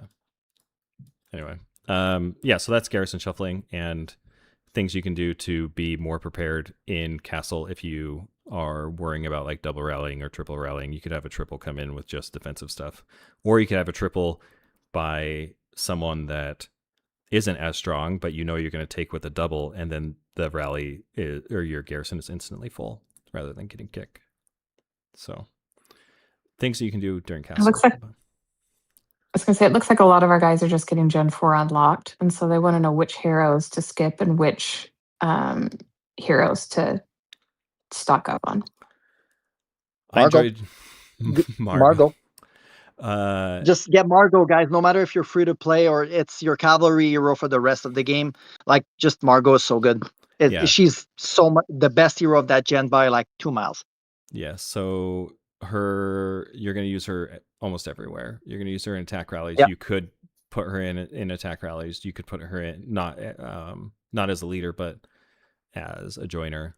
Bears, you're going to be a joiner. I was going to say we use her in bear. Yeah, she's great in garrison. She's 4 garrison leads. She's great in there.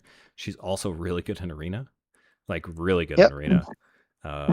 Don't sleep on her. So she's really, really good. No, I still, as of today, I think I still use Margot in my arena. I'm not a fan of it, but I think Lucky does, but I'm not a fan of it. I'd have to see where he's at, but. And then Ken's asking about transfers. That starts next week, July 19th. Yeah, hopefully you don't starts the next transfer group. Hopefully you don't do the transfer mistake that I did, where you didn't calculate how many tickets that were available. Biggest regret for you guys that you wish you'd started sooner. Oh, yeah, that one is not politically correct for me if I say it live. So I'm going to go in-game content. I did differently building my account. So decision-wise in the kingdom, there's a lot of stuff I would have done differently. But, you know, in my account, personally, I would say it was playing without understanding the game. I wish that I would have started on my server, played for a week or two without spending a single dollar, and then restarted on another server. Because all my mistakes, I did them in the first 2 weeks. after that, you do small mistakes, but the major mistakes, they were made in the first 2 weeks because I did not understand how the game works. My biggest regret, or one of my regrets, was not joining an alliance for a long time. I didn't join a lot. I didn't join. Why? I don't even know how you survived out in the wilderness as long as you did. I didn't. This was my first mobile game ever, and so I didn't really know what was going on. I didn't know how mechanics worked in the mobile game. Now I'm pretty well versed on, games in general, but I didn't know how the game worked, and I was more scared to go into an alliance than anything because I was afraid to be a burden on the alliance of not knowing what the heck is going on. So I stayed as a lone wolf for 3 months, I think. First 3 months. Like and then I finally got convinced to join an alliance because I would get, like, during All Out, I would get attacked, right? So, like, I would have to play through All Out just trying to defend myself or shielding up at strategic times. So I had to be strategic in everything I did. And the PTSD of All Out is real. Yeah, I didn't know what castle was until I got into an alliance and there was castle. I'm like, I have no idea what this is. What do you mean people just, like, what does teleporting around, like, this building do? So yeah, so I was I was out in the wilderness for 3 months. But, that's crazy. 3 months? Yeah. 3 months Damn, without, bro, like, that's like 90 days where you didn't have friends. How did you what were you doing with your time? You were just logging in and gathering? Most of the time anyways. He's a lone wolf most of the time anyways. True. Unless it comes to, like, all of a sudden strategic stuff happens and then I'm like there talking the whole time. But I figured out that you get buffs from being in an alliance. And so instead of joining an alliance, I made a second account or second farm account and created my own alliance. But then on the tech tree, you had to have certain things. You had to, like, have a certain amount of something. So I could only get, like, one thing unlocked on each tech tree. And I didn't realize also that when you're in an alliance, you get free speed ups. People also help you, right, when you do the help requests, and people speed up. I would spend someone to get, like, a. Did you just make your own little bear trap and do bear by yourself? No, I couldn't unlock bear trap. He doesn't have an alliance. I was in even in the 2-person alliance. I couldn't do it because I couldn't build banners and, like, HQ. I couldn't get an HQ. I didn't know what bear was, and that's miserable. Well, for me, I was just trying to figure out, like, you don't know what you don't know. Yeah, you don't know. Yeah, exactly. It's like those kids in Africa. They don't miss the Rolex. They don't see them. But yeah, no, I get what you're saying. It's just Jesus. That's hardcore experience. I mean, your first All Out must have been a blast. Yeah. Well, no, the first. I don't remember the first All Out, but yeah, it was just for me, thinking back now, I would wait 12 hours for a building to upgrade, right? But people in an alliance, that probably was 3 hours because of the help. Oh yeah, the helps were really big. Yeah. So I was it was a good time. Our server, I got into an argument often with the people with that. The thing too with the alliance is the chest. So every time someone buys something, there's a chest, and the more people claims the key, it's like a exponential. The more big chests you get. So if you're like 4 alliance with 60 member each, every time that I buy something, only 60 people gives key towards the big chest. As of if we're 100 in an alliance, they all get the 300 keys. We get more big chests, and they also buy stuff. So it's just like exponentially so much more stuff that everybody gets. And for the free to play, it's really important to have, like, a decent count of people in your alliance. Yeah, and maxing out those terrors every day as much as you can. Exactly, because that's just free stuff for everyone. I didn't know anything about that. So to me, it was just, I was just enjoying the game and trying to think of how much further you would have been. It's true. There is, until you get into a bigger alliance that can actually protect you during All Out, or you switch to the way that we play All Out now, where it's not a free for all. It's more just fun and testing out your strength against, doing a lot of 1v1s and testing out your strength. It's intense when you have to just be shielded 24/7. Yeah, I mean, Speaking I of that, can Fred, relate. I was going to say, speaking of that, Fred, I can. you probably I'm need to not go back and shielded. keep an eye on your guys because it Yeah, sounds I'm like they were not getting shielded. attacked. Yeah, they started zeroing more another free play alliance. So I should probably I'll try to go and help after, but these guys haven't been online for like multiple days, so I guess there's not much we can do here. Yeah, Benjamin says that in chat says that you have to have 20 members to build an HQ in Bear Trap. So I was well short. Oh, that's possible. Yeah, that makes sense. That would make sense. They don't want people I to was down bad. imagine. Though that's the thing. If everybody decided to create an alliance and create a bear trap, there wouldn't be enough room on the map for all the bear traps. It's Yeah. true. Someone else asked if I reached TC 30 before joining an alliance. I think I was TC 28 when I joined. Most likely, yeah. Seriously? Yeah, it was that's a long even time. still really impressive. Like Yeah. I feel like it took me forever to get TC 30, but I was not spending. I didn't spend anything until I joined an alliance. I didn't spend a single thing. That's crazy. Yep. And you were way more diligent than I was. Yeah. It was like clockwork when. Yeah. Yeah. It was great. Yeah. But. Is there a best way to stack up XP enhancements and gold gears? No matter what pack I buy, I'm still short.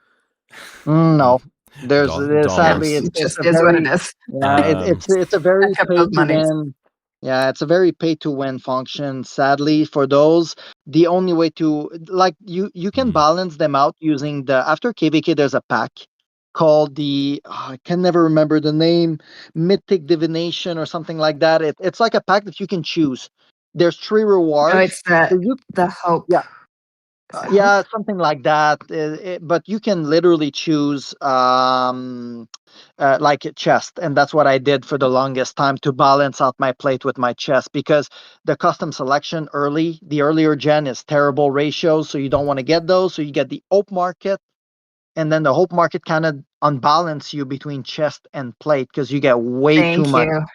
Mr. X-Men, the Wishful Emporium. Yes, so good. Oh, Wishful Emporium. Yeah, that one. So I used the chest from this one to balance out the gold gear with the plates you were getting from the Hope Market. Yeah, I love Wishful Emporium. That's my.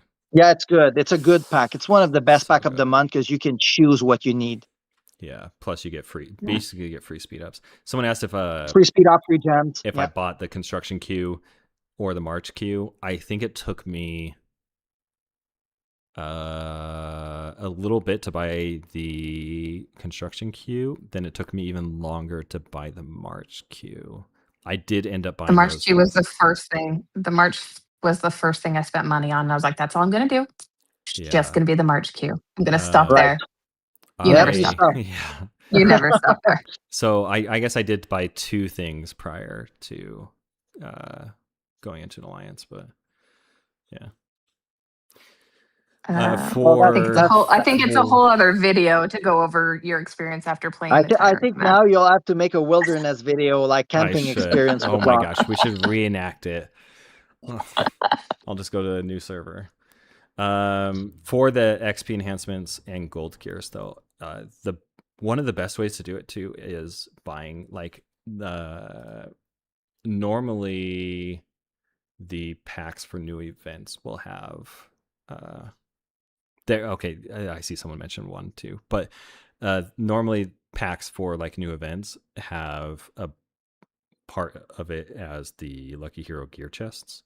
So in there, and when you spend on those, like the soccer or football pack, whatever you want to call it, you'll also get more things. So this is a good event to at least spend a little bit on, because you're going to get more than just the general pack. Well, let's be fair. If you're like a low spender and you're asking me what should I spend on, those special events are usually the best value you get all month. Yep. Because it's not just the pack value. it's everything No, else that that you have to football take event into. was so not the I can't say that live, not the Oracle one, but the football event itself was amazing for the value you get. I have another guy that plays with me. He spent $5, and I run his account sometimes, just for fun, to help him out because he's busy some days. So I'll help him out a little bit. And I think that he told me that he got total is like 1,300 true gold from spending $5 because he got the puzzle thing. He got he got the frame from it, and then he played just with the every day he made the minimum tier, and I think he said he got 1,300 true gold total from the event. It's kind of crazy. Like the amount of true gold you get from that puzzle thing is like almost 300 true gold just from there. Yeah. There is a trigger pack that you can get for hammers and chests, and someone mentioned that in chat.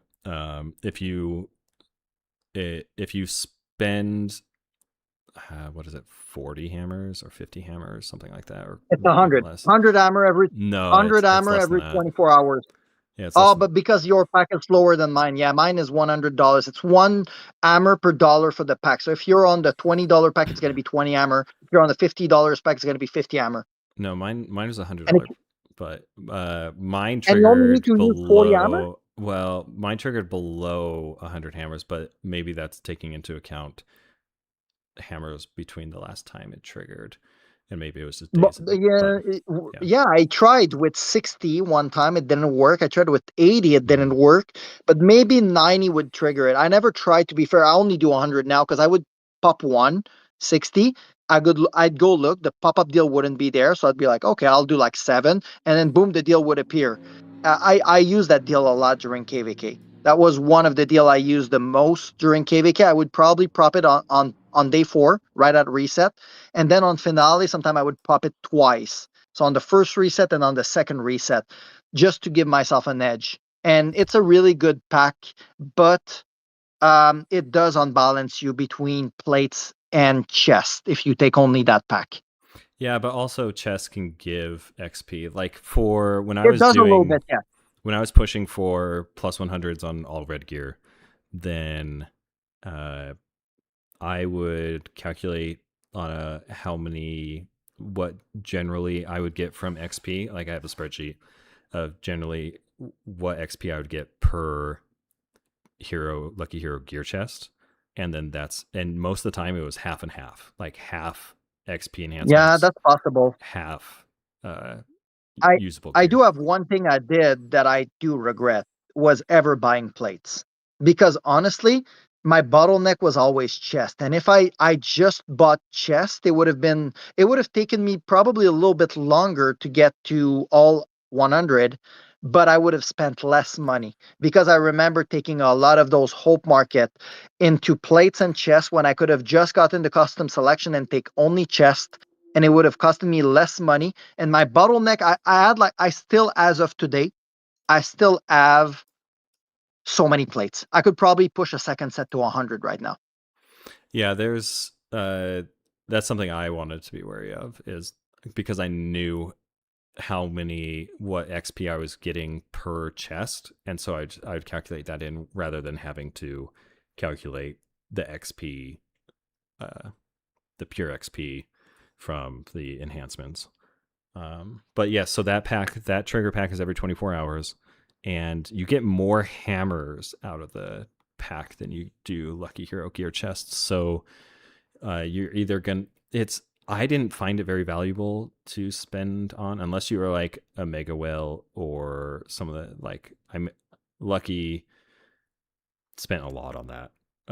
He would do it like every day, and that's why he got plus 120 level 20s on Forge on his packs. But unless you're spending, then just like that, just wait for custom selection, which is every Thursday, at least Thursday for me. Probably Friday on actual UTC reset. So it's every week, and also the weekly deals is where I got a lot of mine.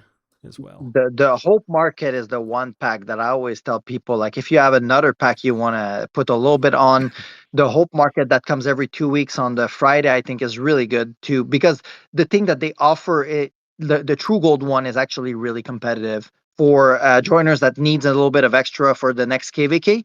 It's actually great because it gives True Gold, speed ups, gems. It kind of beats the one that they give every KVK that is like the regular True Gold one we have right now in the store, like the first offer. And if you plan it ahead, it saves you quite a bit of money to grab it from the Hope Market. Yeah. Someone asked if this video will be uploaded. Yes, Fredo and the live stream is automatically uploaded, I think.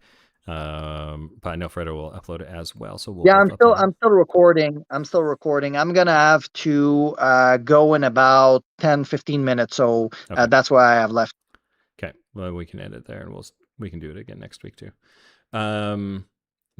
Best to on, let's say, the custom arms set pack, which is where you choose between the plates, hammers, or Lucky Hero gear chests.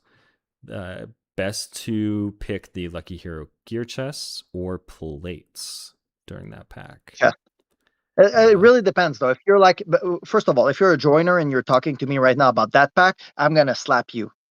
It's not a good pack for joiners. Like, it doesn't give you anything you need. And if you do need plates and chests, you should get them from the deal that comes one day after. That's way better. But if you're a Meg, you should only get chest, because the armor, you can get them from the pop-up deal, and the chest is the only thing that's going to bottleneck you as well. Yeah, I would also be getting so how I got my chests was the custom arms set pack and also weekly deals, and I focused on those. I would buy sometimes Hope Market, and earlier on when I wasn't Red Gear yet, Hope Market is really good because it kind of gives a mixture of both, and it gives gems. And at that point, it's a pretty young server, so gems are important too. But if you're a custom arm set, I don't remember a single time that I bought the XP enhancements from the custom arms set. Most of the time, yeah, it was either hammers. It's not really good too. Early on, it was hammers. Like way early on, it was hammers. And then as soon as I was in Red Gear, then it became Lucky Hero gear chests, because the vast I believe amount... that the pop-up thing, I believe that the pop-up deal for armor also start when you get your first Red Gear. So as soon as you get that, you start getting the pop-up deal. So it's better than the custom selection anyways. Yeah, that's a good rule of thumb. Someone says hammers until you reach plus 20s on Red Gear, and then always pick Lucky Hero gear chests after that. The reason why is because mythic pieces of gear are very hard to come by. Not as hard as mithril, but they're pretty close. And so you need to be focusing on getting those, because that is your long-term bottleneck. Yep. So, yeah. That's what I found out too late. I was missing like 100 gold gear to use all my plates. And the problem is that every time you buy chests, you get more experience. So I never got through those plates. They're still, as of today, on purple heroes, useless. I have like all those purple heroes. I have purple gear maxed up to plus 80, and I will most likely never use those plates. So that was wasted money on my part. So if I can help you guys to save some money, do not get EXP plate from the custom selection, por favor. Yeah.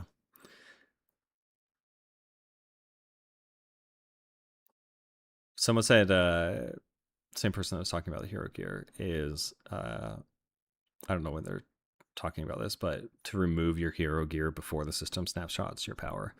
That doesn't work. Doesn't work.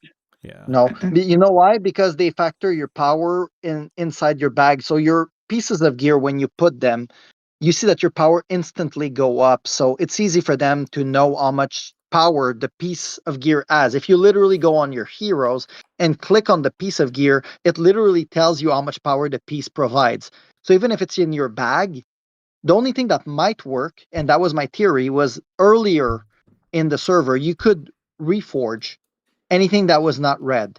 And it's very hard for the game to factor the actual plates in your bag, because the there's a diminishing return on every level. It takes more plates.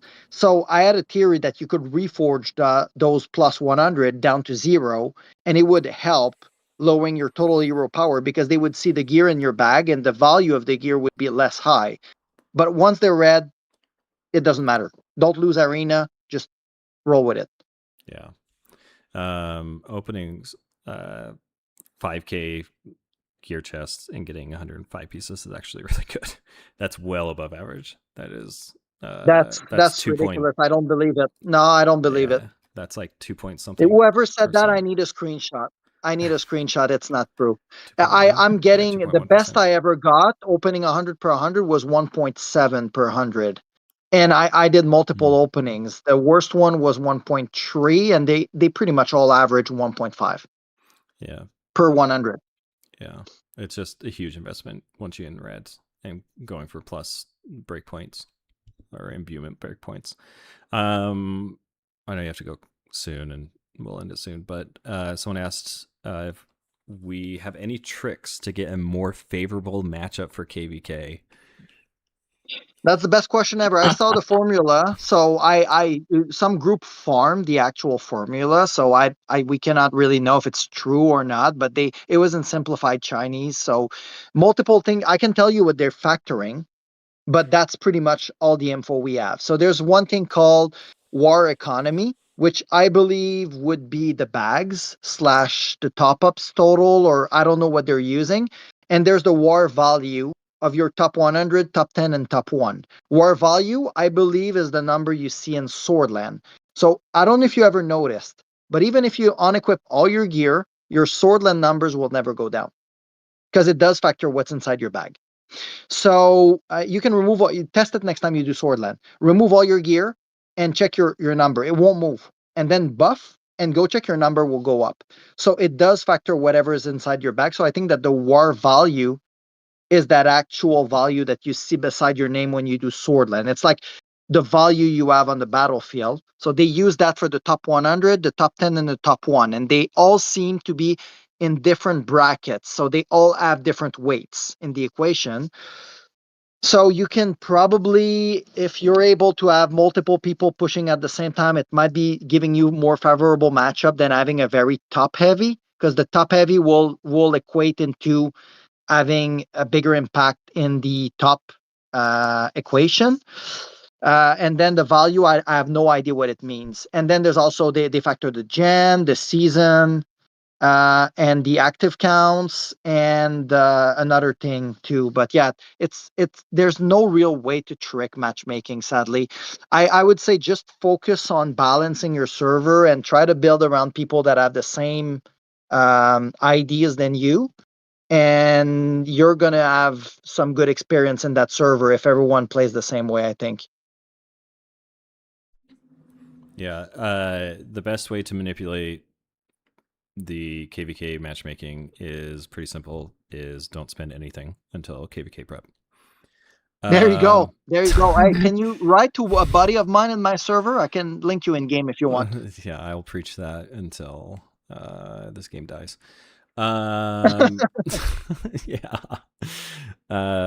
Someone asked about whatever is happening in 271. You can, I guess, look at Fredo's YouTube for something like that. Yeah, I can give a quick update. It's nothing crazy. Like I said, it's two clans that don't have the same ideology. Sadly, there's been a lot of people that are trying to make people look like villain. I put a video out of my version. They have theirs. Theirs is more like trying to put some dirt on us. I'm more like, I showed what I had to show, what I had. It's been a consistent issue that we have someone that we brought into the server. We knew that he wasn't going to save. The rest of the clan did amazing. We had good relationship. We asked multiple times to the said well to try to slow down a little bit so that, our roster could catch. I ended up starting to lose some big spenders that weren't motivated to play anymore. They straight up quit. They didn't even transfer. And then at this point, I decided to try to tell him again, like, hey, bro, we're alone now. It's you and me. Can we work this out? I need time to catch you up because, like, you're growing way too fast. Again, wasn't super interested. So then I talked to their leader. I said, look, bro, it's not working. He told me he would be quitting, but I don't think it's true. And then the leader told me, no, he's not going to be quitting. If anything, he's going to be pushing Void 3. So it's going to be even more disbalanced. So I said, okay, look, I'm going to stay in 271, and like, it'd be better if you guys leave if you want to follow him, because this is not working right now. So after that, we put one guy in jail, the guy that always push, because in our rules, if you push side events over a certain threshold, after multiple offenses, we will jail you. So after that, it became just a nego war. He was unhappy that he was jailed, started speaking in big sentence about the moon, the trees, and the sun, and how we would burn and blah, blah, blah. So then two other guys decided to be solidary with him and push. So we also put them in jail. So it escalated even more, and then they server and everything, and there we are. Everyone is bubbled. It's fun though. We're all fighting. We're all having fun. The free to play paid the price. Sadly, it's always like that. There was no more communication that was possible on my side, because I really tried to the best of my ability. And like I said, there's two sides to the medal. Some people might see me as the villain here. I have no issues with that. I'm not perfect. I did some mistakes. They did too. And in the end, it wasn't working anymore, but they did started the attack while we were sleeping. They zeroed. They didn't only burn, they zeroed about 40 low spender on one side of the map. And when we woke up, we decided to retaliate on only their guys. So we're not attacking anyone else but the people that are in their alliance, and that's where we are. It's nothing like there's a big fuss around it, but it's basically just me and another guy not agreeing on how the server should go. And I have 200 people that wants to play my way, and he has maybe 20 people that wants to play his way. And at the end of the day, they decided that they were going to burn everything before they leave, I guess.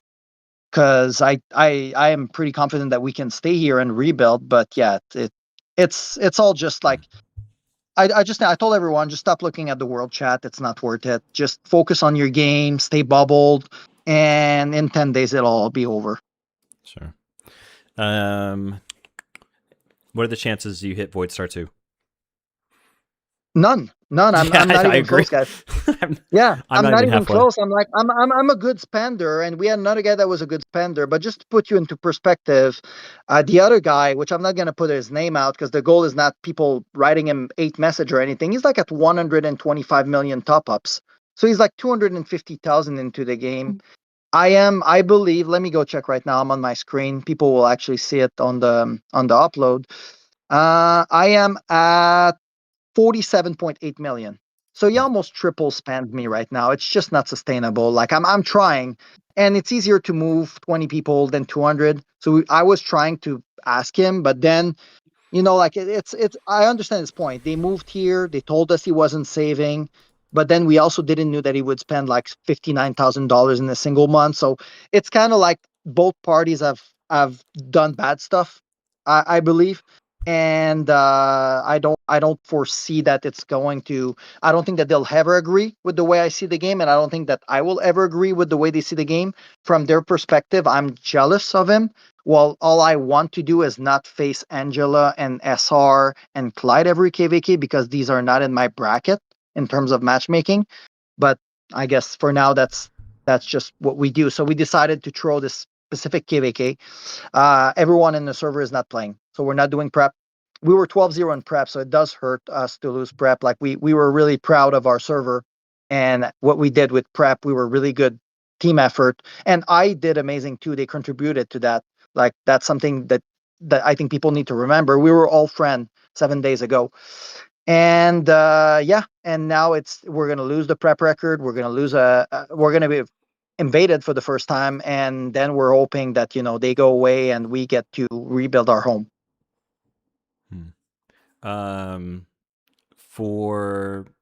Let's do one last question, because this someone asked when transfers events will be. It'll be next week, so you can plan ahead.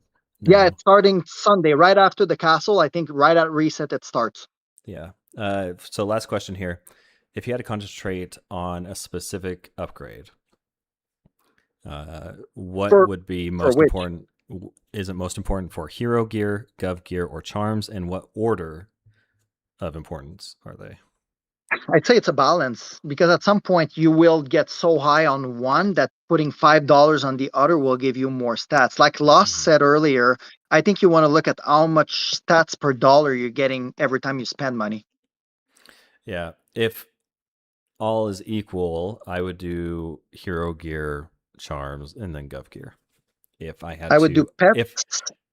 if I had to upgrade in that order of those three things, it would be hero gear, and then I'd upgrade charms, and then I would upgrade Gov Gear, and then I'd go back to hero gear when it made sense, when the ROI is good or return on investment is good.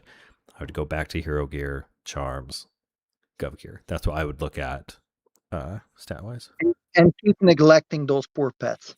We did answer the arena question earlier, so make sure you go back and watch that. We talked pretty extensively of what we both do on that and how we do it.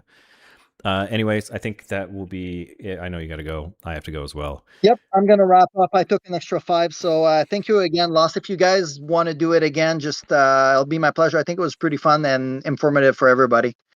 Yeah, thanks for coming. Thanks, QD, for kind of moderating the chat and questions. So like I said before, we didn't see any of the questions prior to coming on and hearing the question asked live.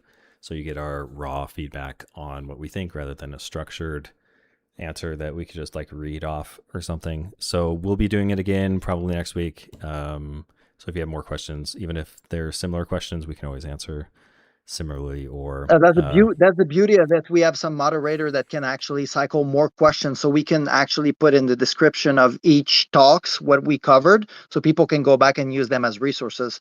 Yeah, you can upload screenshots if you want us to like look at your account specifically.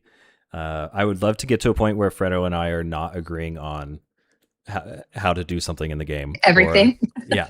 I mean, it's pretty obvious we play the game the same way, so it's cool, and I think a lot of players agree with us. But there's also players that play the game differently, and if you don't feel like this is the way you want to play the game, don't even feel bad, guys. This game is supposed to be fun. Play it the way you want. We're just giving you advice. If you want to play into a specific way, that is winning KVKs and having a good balanced kingdom. But after everything we say, if you don't agree with us and you want to play the game differently, don't feel bad. There's going to be a server for you, I'm sure. This game is amazing for that. Every server is different. Yeah. Someone says that we need to explain to have people understand the rules in an alliance.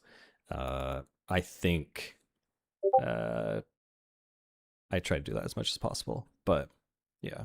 I know Fredo does too. I think it's to helping them understand what a joiner build actually looks like, because so much of the time we talk about the rally lead builds.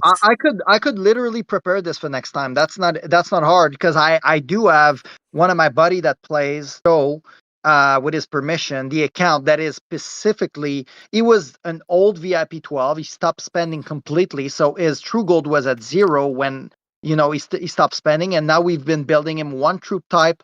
He's TG, well, not because I need to dump the prep, but he would be TG8 now with one troop T11, and all he does is send infantry in everyone's rally, because his infantry is as good as mine. Yeah, I just logged onto my farm account that I can see, but yeah, you could do that too. I could use my farm, but it's not really up to date. It's 100% free to play, neglected like your pet. Same. Mine's TC2. I think I've spent like maybe $5 or $10 on this thing, so it's very behind. But anyways, thank you all. I'm gonna hop off. Okay. Yep. Thanks, and then thank you to all of the people who showed up in chat and asked questions, and we'll do it again next time. See you guys.